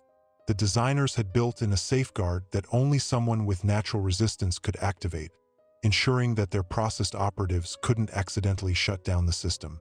They hadn't anticipated that their safeguard would become the instrument of their destruction. At 5:18 a.m., I reached the central control platform. The crystalline matrices that formed the array's core pulsed with hypnotic patterns of light, each pulse synchronized with electromagnetic waves that I could feel passing through my skull like thoughts that weren't my own. The control interface was deceptively simple. A single handprint scanner connected to what looked like thousands of miles of fiber optic cables stretching into the darkness above. Through our network, I felt Dr. Sarah Kim and Lieutenant Walsh, the last two high-resistance individuals still conscious in the facility, lending me their strength as the synchronization signals grew more aggressive. Their minds were fragmenting under the assault, individual thoughts becoming harder to distinguish from the artificial patterns being broadcast through the facility's systems. Behind me, Aurelia's EMP device began its charging cycle with a high-pitched whine that made my teeth ache. The process security team was advancing steadily across the transmission chamber, their movements perfectly coordinated as they spread out to surround us. Keir Maddox walked at their center, his face showing the same empty efficiency I'd seen in Dr. Cross. "Dr. Vasquez," Maddox announced, his voice carrying across the chamber with mechanical precision. "You are interfering with critical national security operations. Surrender immediately or face termination." "Gray," Aurelia called out without turning around. "The charging cycle takes 90 seconds. Whatever you're going to do it fast." I placed my palm against the scanner. The response was immediate and overwhelming. Every neuron in my brain fired simultaneously as the array's control system interfaced directly with my nervous system, downloading decades of operational data, maintenance logs, and configuration parameters. For 17 seconds, I experienced the electromagnetic signatures of every person within the array's influence, not just in this facility, but across the entire eastern seaboard. In New York City, 8.3 million people moving through their morning routines with subtle behavioral modifications, their natural decision-making processes increasingly influenced by signals originating from this chamber. In Boston, 680,000 residents displaying measurably higher compliance with government directives, their neural patterns showing the early stages of synchronization. In Philadelphia, Baltimore, Richmond, Atlanta, millions of minds gradually being shaped by frequencies designed to eliminate uncertainty, doubt, and resistance to authority. The data stream revealed the true horror of what they'd accomplished. The Nightfall protocol wasn't just about creating a compliant population. It was about fundamentally altering human consciousness to eliminate the possibility of dissent, revolution, or independent thought. They were engineering a species incapable of questioning the wisdom of its leaders. But buried within the technical specifications, I found something unexpected. The system had a critical vulnerability. The transmission array required constant feedback from unprocessed minds to calibrate its signals. Without that feedback, the electromagnetic frequencies would drift out of alignment, becoming ineffective within hours. The processed operatives couldn't provide the necessary data because their neural patterns had been artificially modified. They were essentially electromagnetic shadows of real consciousness. Every high-resistance individual they'd captured and processed had made the system slightly less stable. And now, with only 3 of us remaining conscious, the array was operating at the very edge of its parameters. At 5:19 a.m., as the security team closed to within 20 meters, I discovered the manual override's true function. It wasn't designed to shut down the array. It was designed to destroy it. The override would trigger a catastrophic overload of the electromagnetic field generators, creating a feedback pulse powerful enough to physically destroy the transmission equipment and render the entire facility uninhabitable. But activating it would require sacrificing whoever initiated the sequence. The human nervous system providing the override signal would be burned out by the electromagnetic discharge. Through our network, Dr. Kim and Lieutenant Walsh felt my realization at the same moment I did. Their response was immediate and unequivocal. "Do it," Dr. Kim whispered across the electromagnetic link. "We're dying anyway. At least this way it means something." 20 seconds until EMP activation, Aurelia announced, her voice tight with concentration as she held the process security team at bay. "If you're going to do this, now's the time." But before I could activate the override, something extraordinary happened. The facility's PA system crackled to life, broadcasting a signal I'd never heard before. Not the mechanical precision of processed voices or the artificial harmony of synchronized minds, but something that sounded almost musical. A complex pattern of electromagnetic frequencies that seemed to resonate with the array's control systems. Through the speakers, a voice I recognized as Arlies Moon began to speak. "This is emergency broadcast station WFRE, transmitting on all frequencies.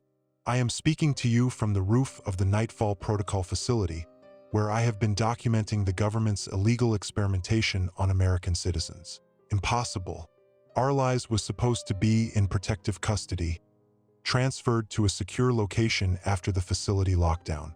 But her voice was coming through the PA system with crystal clarity, and the electromagnetic signature accompanying her broadcast was interfering with the array's calibration protocols.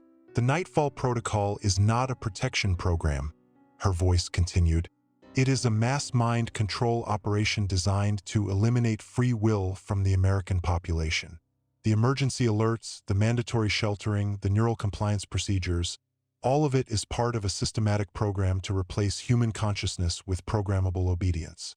The process security team stopped advancing, not because they were confused or frightened, but because their programming was encountering an error it couldn't resolve. Arlies' broadcast was carrying electromagnetic frequencies that interfered with their neural synchronization, creating gaps in their artificial consciousness that left them temporarily unable to function. Even Keir Maddox stood frozen, his face showing the blank expression of a computer trying to process incompatible data. "Gray," Aurelia called out. "Whatever she's doing, it's buying us time, but my EMP charge is at 90%. 10 more seconds and I have to activate it or risk overload." Through our network, I felt Dr. Kim and Lieutenant Walsh beginning to regain coherence as Arlies' broadcast disrupted the synchronization signals that had been overwhelming their consciousness. For the first time in hours, their individual minds were clear and focused. "She's not just broadcasting," Dr. Kim realized. "She's using the facility's own transmission equipment to create counter-frequencies. Look at the array's status displays." The control interface was showing critical errors across multiple systems. Arlies' broadcast wasn't just interfering with the processed operatives. It was destabilizing the entire electromagnetic network. The crystalline matrices were beginning to resonate at dangerous frequencies, their internal structure starting to crack under the stress of conflicting signals. But the countdown timer continued its relentless progression. 7 minutes and 23 seconds. 7 minutes until full activation would override Arlies' interference and implement complete neural synchronization across the population. 7 minutes to choose between sacrificing ourselves to destroy the array or trusting that her broadcast could somehow accomplish what years of government resistance hadn't been able to achieve. At 5:21 a.m., I made a decision that surprised even me. Instead of activating the manual override, I began modifying the array's control parameters. My electromagnetic sensitivity, amplified by the skull-mounted device and the network connection to the other high-resistance individuals, allowed me to interface directly with the transmission system. Rather than destroying it, I could reprogram it, turn the government's own weapon against the processed operatives who were implementing the protocol. "What are you doing?" Aurelia asked, her EMP device now at full charge and ready to detonate. "Reversing the polarity," I replied, borrowing terminology from the technical manuals I was speed-reading through my neural interface. If the array can be used to synchronize consciousness, it can also be used to restore it. The risk was enormous. Instead of simply destroying the Nightfall Protocol, I was attempting to use it to free the millions of people who had already been partially synchronized. But the electromagnetic feedback required to accomplish that would be far more intense than anything the system had been designed to handle. If it worked, we could undo the damage that had been done to human consciousness over the past 3 days. If it failed, the feedback pulse would kill everyone in the facility and potentially destabilize the electromagnetic infrastructure of the entire eastern seaboard. Through our network, Dr. Kim and Lieutenant Walsh shared their knowledge of neural engineering and electromagnetic field theory, helping me navigate the incredibly complex task of reprogramming a system I barely understood while under attack by processed operatives whose programming was slowly reasserting itself. Arlies' broadcast continued. To the high-resistance individuals still conscious in the facility, you are not alone. There are others like us throughout the country, and we are coordinating a response. Hold on for 30 more seconds. 30 seconds until what? I wondered, but there was no time to speculate. The countdown timer read 4 minutes and 17 seconds when I completed the reprogramming sequence. The array's electromagnetic field generators began cycling through a new pattern, one designed to disrupt artificial neural synchronization rather than enhance it.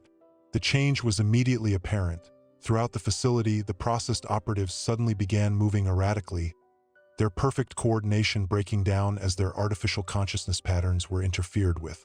But the energy requirements for the reverse synchronization were beyond the system's design parameters. Warning lights flashed throughout the transmission chamber as the electromagnetic field generators began overloading. The crystalline matrices were fracturing, unable to contain the massive power surges required to broadcast counterfrequencies across hundreds of miles. The array's going critical, Lieutenant Walsh observed through our network. We have maybe 2 minutes before catastrophic failure. 2 minutes to free millions of minds from artificial synchronization. 2 minutes before the entire system destroyed itself and took us with it. At 5:23 a.m., as electromagnetic fire began arcing between the field generators and the smell of burning electronics filled the air, I felt something that might have been the collective consciousness of every person within the array's influence awakening from their artificial sleep. In New York, Boston, Philadelphia, Baltimore, Richmond, Atlanta, and dozens of smaller cities, millions of people suddenly found themselves thinking clearly for the first time in 3 days. And in the transmission chamber beneath Washington, D.C., the Nightfall protocol began eating itself alive. End journal entry. Encryption level maximum. Auto backup initiated. Network distribution. Critical. Dead man switch. Armed. Neural network status.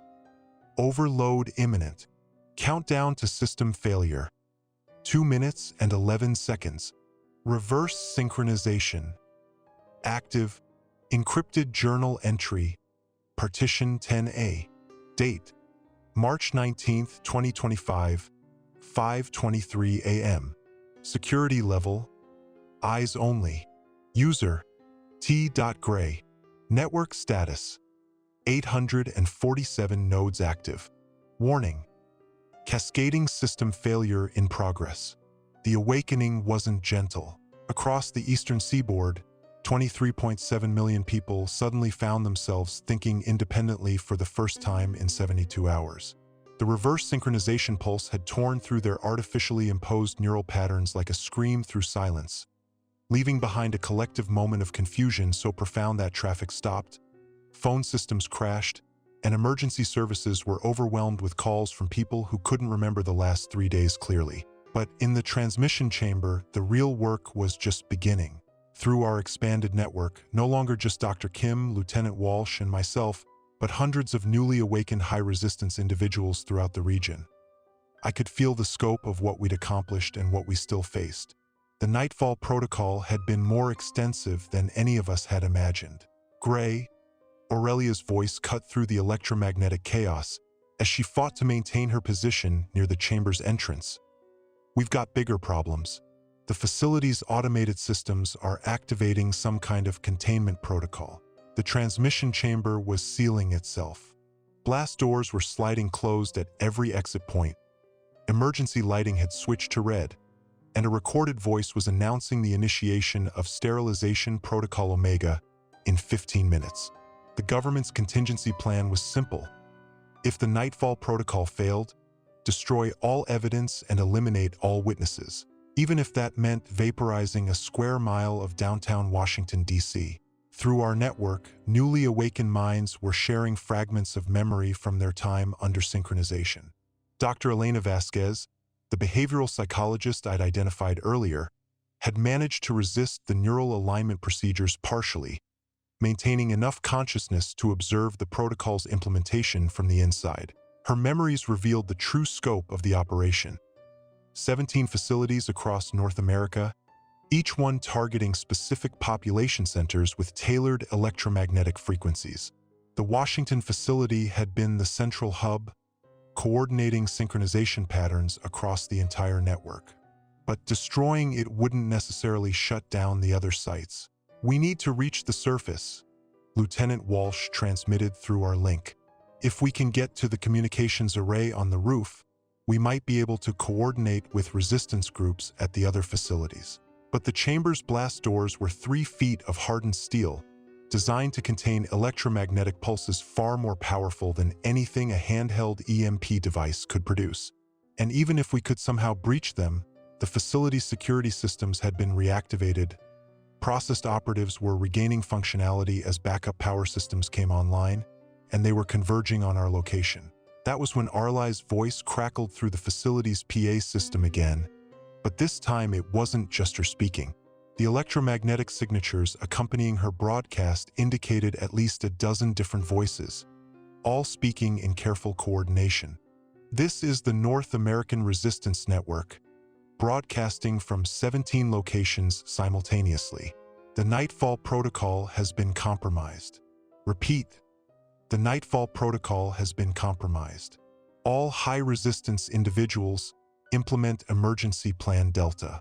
Coordinates and technical specifications are being transmitted on frequency 447.325 MHz. Through our expanding network, I could feel the response to Arlies' broadcast rippling outward like waves from a stone dropped in still water. In Chicago, Detroit, Los Angeles, Seattle, and 13 other major cities, groups of awakened individuals were moving toward government facilities identical to ours. The reverse synchronization pulse hadn't just freed the minds under the protocol's influence. It had activated a resistance network that had been preparing for this moment. "Gray," Dr. Kim's voice reached me through the network. Though she was physically trapped 3 levels above in the facility's research wing, "I'm accessing the central database through a maintenance terminal. The sterilization protocol doesn't just target this facility. It's designed to eliminate all evidence of the entire operation, including the processed operatives and everyone who was exposed to the synchronization signals." The scope of what they were planning hit me like a physical blow. Not just destroying the facilities and eliminating the resistance, but systematically murdering millions of people whose minds had been altered by the protocol to prevent them from testifying about what had been done to them. The perfect crime. Kill all the witnesses and destroy all the evidence. At 5:27 a.m., with the sterilization countdown at 11 minutes and 43 seconds, I made a decision that violated every principle of network security I'd ever learned. I opened our resistance network to full public broadcast. Using the facility's own transmission equipment, the same systems that had been used to implement the Nightfall protocol, I began transmitting everything we'd learned directly to every connected device within the array's influence. Smartphones, tablets, laptops, smart TVs, emergency broadcast systems, digital billboards, and even in-car navigation systems suddenly began displaying technical specifications, personnel files, budget documents, and video evidence of the neural compliance procedures. The electromagnetic pulse required to accomplish this level of data transmission was enormous, far beyond what the facility's systems were designed to handle. Warning alarms throughout the chamber reached deafening levels as the crystalline matrices began catastrophic failure. But for the first time in 3 days, the truth about the Nightfall protocol was being broadcast without filters, without processing, without the careful control that had characterized every aspect of the operation. "What are you doing?" Aurelia shouted over the sound of exploding electronics and the increasingly frantic announcements of the sterilization countdown. "The whole system's going critical. Burning it down," I replied, feeling the electromagnetic feedback begin to overwhelm my nervous system as I maintained the data transmission through sheer force of will. All of it. Every file, every document, every piece of evidence. If they want to sterilize the operation, they're going to have to do it while the whole world is watching. Through our network, I could feel similar broadcasts beginning at the other 16 facilities as resistance groups coordinated their responses.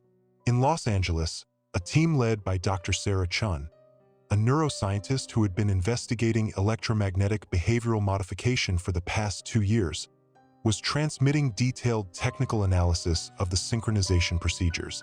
In Chicago, former FBI agent Marcus Rodriguez was broadcasting personnel files that revealed the full scope of government involvement in the protocol. But the most significant transmission was coming from Seattle, where a group of awakened tech workers had gained access to the financial records showing exactly how the Nightfall protocol had been funded. $17 billion in black budget military spending, diverted through shell companies and false flag operations, all leading back to a single source: the Department of Defense's Advanced Neural Research Division. The response to our broadcasts was immediate and overwhelming. Within minutes, social media platforms were flooded with videos, documents, and personal testimonies from people who had been processed by the protocol. News organizations that had been artificially suppressed for the past 3 days suddenly found their investigative capabilities restored as their staff members' minds cleared from the synchronization effects. But more importantly, the broadcasts were having an effect on the processed operatives themselves. Throughout the facility, security personnel who had been moving with mechanical precision suddenly began displaying signs of confusion and distress.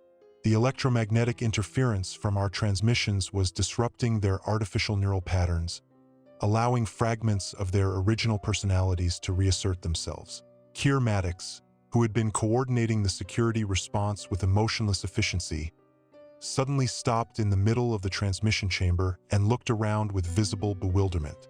"Gray," he called out, his voice carrying the first hint of natural emotion I'd heard from him in hours. What did they do to me? I remember giving the order to activate the protocol, but everything after that is... He pressed his hands to his temples, grimacing in pain. It's like watching someone else live my life. Through our network, Dr. Kim provided a rapid analysis. The processed operatives aren't permanently altered. The neural synchronization is maintained through constant electromagnetic reinforcement. Disrupt the signal, and their original consciousness patterns begin to reassert themselves, which meant we could save them. All of them.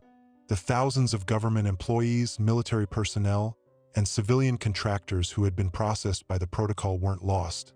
They were prisoners of their own artificially modified minds. But freeing them would require maintaining the electromagnetic interference until the synchronization patterns completely broke down, and the facility's power systems were already approaching critical failure.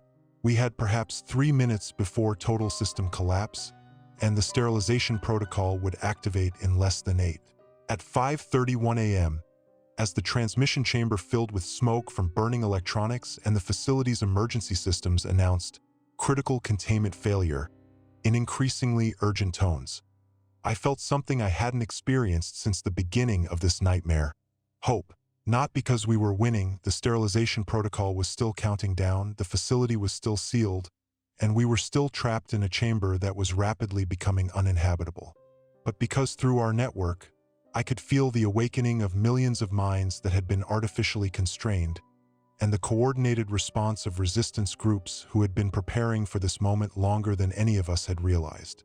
The network's expanding, Lieutenant Walsh observed through our link, his voice filled with wonder. It's not just the high-resistance individuals anymore. It's everyone who was partially synchronized. They're staying connected, sharing information, coordinating responses. He was right. The reverse synchronization pulse hadn't just freed people from the protocol's influence, it had created a genuine network of human consciousness, one based on voluntary cooperation rather than artificial control. And that network was growing stronger by the minute as more people awakened and chose to join. Through the network, I could feel the resistance groups at the other facilities reporting similar successes. In Denver, the facility had been completely shut down and its staff taken into protective custody. In Boston, processed operatives were voluntarily surrendering as their original personalities reasserted themselves. In Miami, the entire operation had been exposed to local media before the sterilization protocol could be activated. But the Washington facility remained the most heavily defended, and its destruction would serve as a powerful symbol of the government's willingness to eliminate evidence of its crimes. If we could prevent the sterilization protocol from activating, If we could get the truth about what had happened here to the surface, it would provide irrefutable proof of everything the Resistance Network was claiming. At 5:33 a.m., with the countdown at 5 minutes and 12 seconds, Aurelia made a decision that surprised all of us. Instead of trying to breach the blast doors or fight our way to the surface, she activated her EMP device at minimum power and aimed it at the facility's central processing unit. The electromagnetic pulse wasn't strong enough to destroy the sterilization protocol, but it was precisely calibrated to disrupt the facility's internal communication systems.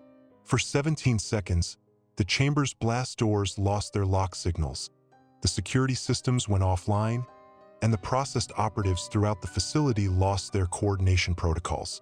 It was exactly long enough for Arlies Moon and her resistance team to breach the facility from the surface. The first indication was the sound of cutting torches above us, followed by the crash of metal hitting concrete as sections of the chamber's ceiling were removed. Sunlight, actual sunlight, streamed into the transmission chamber for the first time in 3 days, and with it came voices calling our names. Gray, Aurelia, anyone still conscious down there?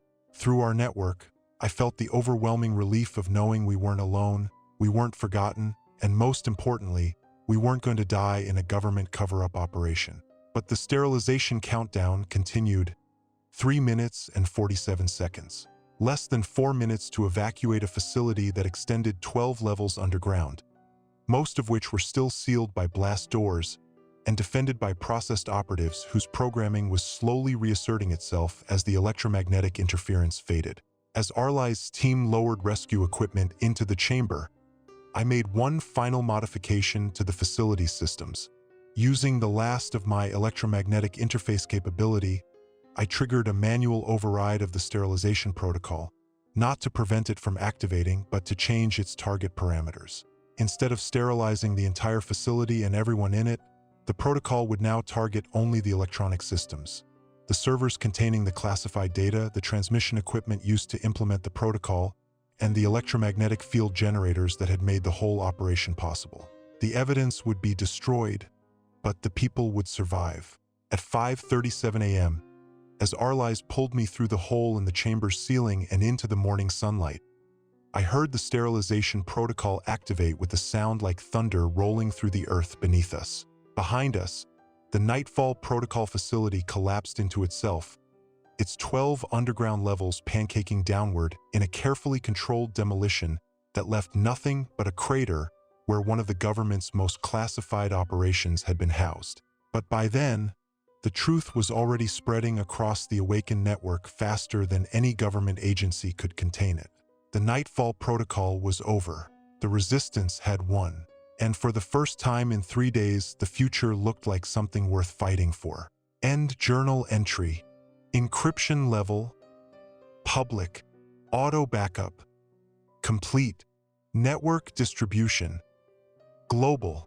Dead man's switch. Disarmed. Sterilization protocol. Executed. Resistance network. Operational. Status. Sunrise. Encrypted journal entry. Partition final. Date: March 19, 2025, 11:47 p.m. Security level: public record. User: T.Gray. Network status: 2.7 million nodes active. Location: undisclosed medical facility. Warning: radiation exposure critical. 18 hours after sunrise, and I'm still dying. The electromagnetic feedback from interfacing directly with the transmission array has left me with what the doctors are calling severe neural pathway disruption, a clinical term for the fact that my nervous system is slowly burning itself out from the inside. They estimate I have perhaps 6 weeks before the damage becomes irreversible, maybe 3 months before complete neural failure. It's a small price to pay for watching the world wake up. Through the hospital room's window, I can see the aftermath of our victory playing out in real time. Emergency vehicles stream through the streets of Washington, D.C., not responding to disasters, but to the overwhelming number of people seeking medical attention for what psychologists are calling synchronization syndrome. The collective trauma of having 3 days of memories that feel simultaneously real and artificial. The resistance network that emerged from the reverse synchronization pulse has evolved into something unprecedented in human history. A voluntary collective consciousness spanning continents. Through the tablet Arlies brought me, I can access the thoughts and experiences of nearly 3 million individuals who chose to maintain their network connection after the protocol ended. Not a hive mind, each person retains complete individual autonomy, but a shared pool of knowledge, memory, and emotional support. It's beautiful and terrifying in equal measure. Dr. Sarah Kim sits in the chair beside my bed, her own neural patterns still showing damage from the electromagnetic overload we experienced in the transmission chamber. She's been monitoring the network's development, documenting how human consciousness adapts when given the choice to connect rather than being forced into artificial harmony. The government's response has been predictable, she reports, her voice carrying the exhaustion of someone who hasn't slept in 4 days. Complete denial of the protocol's existence, claims that the facility destruction was a terrorist attack, attempts to discredit everyone involved as conspiracy theorists or foreign agents. But their denials ring hollow when 17 billion people worldwide have access to the raw data we broadcast during the facility's collapse. The network isn't just sharing information, it's verifying it, cross-referencing testimony from thousands of processed operatives whose memories returned as the synchronization effects wore off. Lieutenant Walsh enters the room carrying a stack of printed documents that represents only a fraction of the evidence the network has compiled in the past 18 hours. His military bearing can't quite hide the wonder in his eyes as he describes what he's witnessed through the collective consciousness. Senator Patricia Hendricks was processed 6 months ago, he reports. She remembers authorizing the protocol's implementation, but she also remembers watching herself give that authorization while screaming internally to stop. Representative Marcus Chun has similar memories. 18 months of making decisions that felt wrong while being unable to resist. The scope of the conspiracy revealed by the Awakened Network is staggering. Not just the Nightfall protocol itself, but years of gradual behavioral modification targeting key government officials, military leaders, and media figures. The electromagnetic synchronization technology had been tested and refined through smaller operations before being deployed on a mass scale. Through the network, I can feel the collective horror of millions of people realizing they've been living in a society where free will was gradually being engineered out of existence. But alongside that horror is something more powerful: the determination to ensure it never happens again. At 2:14 p.m., Aurelia Storm arrives with news that changes everything. The other facilities have been secured, she announces, though her FEMA credentials now seem quaint given that she's become one of the primary coordinators of the resistance network. But we found something at the Denver site that you need to see. She hands me a tablet displaying technical specifications that make my blood run cold despite the morphine drip keeping my pain manageable. The documents detail Project Nightfall Phase 2, a second generation of synchronization technology that wouldn't require massive transmission arrays or government facilities. Personal devices, smartphones, smartwatches, gaming systems, even medical implants. The Phase 2 protocol was designed to implement behavioral modification through the electromagnetic devices people willingly carried with them every day. The mass synchronization attempt had been a field test, a proof of concept for technology that could control human consciousness invisibly and individually. How close were they to implementation? I ask, though I'm not sure I want to know the answer. 6 weeks, Aurelia replies. The software updates were already coded and ready for deployment. If we hadn't stopped the protocol when we did, every connected device in North America would have become a tool for neural control. Through the network, I feel the collective realization spreading as this information propagates through our shared consciousness. The Nightfall protocol wasn't the endgame, it was the beta test. The real plan had been to make every person on Earth carry their own synchronization device, eliminating the need for facilities, resistance networks, or coordinated opposition. But Phase 2 required the behavioral modification protocols developed through Phase 1. Without the mass synchronization data, without the neural mapping created by processing millions of minds simultaneously, the personal device implementation would have been impossible. By stopping the protocol, we hadn't just freed the people under its influence, we had prevented the complete elimination of human free will. At 4:33 p.m., Arlies Moon broadcasts the Phase 2 revelations through every available media channel, supported by documentation from all 17 resistance cells. The response is immediate and overwhelming. Mass deletion of social media accounts, people disconnecting from smart home systems, a global movement toward what some are calling cognitive independence. But the most significant development is the expansion of our voluntary network. We're receiving connection requests from awakened individuals on every continent. Dr. Kim reports, her voice filled with excitement and concern. The electromagnetic principles behind the synchronization technology are being reverse-engineered by research teams worldwide. People want to join the network voluntarily, but they also want to ensure they can never be controlled involuntarily again. The irony isn't lost on me. In trying to create artificial collective consciousness, the government has inadvertently sparked the development of genuine collective consciousness, one based on choice, cooperation, and mutual support rather than control and compliance. Through the network, I can feel the birth of something unprecedented. A species learning to share consciousness while preserving individuality, to think collectively while maintaining personal autonomy. But I won't live to see where it leads. At 6:15 p.m., as the sun sets over Washington, D.C., I begin recording what will be my final journal entry. The electromagnetic damage to my nervous system has accelerated beyond what the doctors predicted.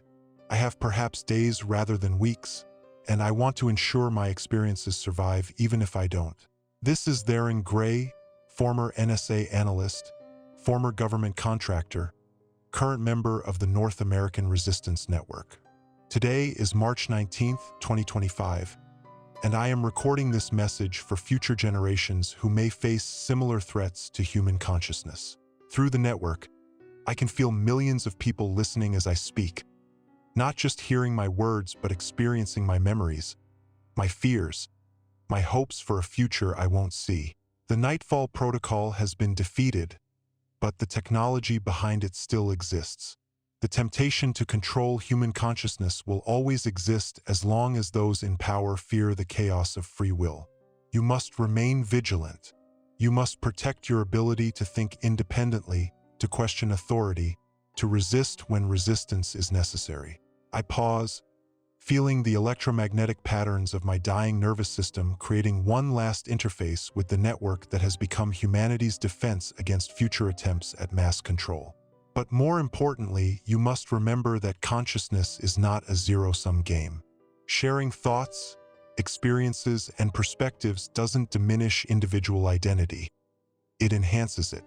The network we've created proves that humans can choose to think together while remaining themselves. Through the tablet's camera, I can see my reflection. Pale, exhausted, but somehow more at peace than I've been since this nightmare began. The electromagnetic static that has plagued my vision for days is finally fading, replaced by a clarity that feels like the calm before dawn. The Nightfall protocol failed because it tried to impose unity through force. True collective consciousness can only emerge through choice, trust, and the recognition that individual minds are stronger when they choose to work together rather than when they're compelled to think alike. At 8:47 p.m., as my neural patterns begin their final degradation, I make one last contribution to the network that will outlive me. Not just my memories or my experiences, but the electromagnetic signature of genuine human consciousness, unprocessed, unmodified, freely given rather than artificially imposed. It's not immortality. My individual awareness will end when my brain stops functioning. But my thoughts, my insights, my understanding of what it means to think freely will remain part of the collective memory that millions of people have chosen to share. The Nightfall protocol sought to eliminate human consciousness and replace it with programmable obedience. Instead, it sparked the evolution of human consciousness into something more resilient, more cooperative, and more beautiful than its creators could have imagined. Through the network, I can feel the future taking shape. Research facilities dedicated to cognitive independence, educational programs teaching resistance to neural manipulation, and most importantly, a generation of children who will grow up knowing that their thoughts belong to them alone unless they choose to share them. As my vision fades and my neural activity slows toward its inevitable conclusion, I experience one final moment of perfect clarity through our collective consciousness. I feel the thoughts, hopes, and dreams of nearly 3 million individuals who chose to remain connected, who chose to think together while staying themselves. The signal is clear, the frequency is pure, and the message is unmistakable. Humanity is free. End journal entry. Encryption level, none. Auto backup, perpetual. Network distribution, permanent. Dead man's switch, executed. Neural pattern, archived. Individual consciousness, concluded. Collective memory, eternal. Status, dawn. Found among the digital archives of the North American Resistance Network, this final transmission was recorded simultaneously by 2.7 million connected individuals at 8:51 p.m. on March 19, 2025. Therein Gray's neural activity ceased at 8:52 p.m. His individual consciousness ended, but his contribution to collective human memory continues to influence cognitive independence research worldwide. The Voluntary Consciousness Network he helped create now encompasses over 400 million individuals across 6 continents. None have ever reported loss of individual identity or autonomous decision-making capability. The Nightfall protocol's technology has been successfully reverse-engineered and is now used exclusively for detection and prevention of involuntary neural manipulation. Humanity chose to remain free,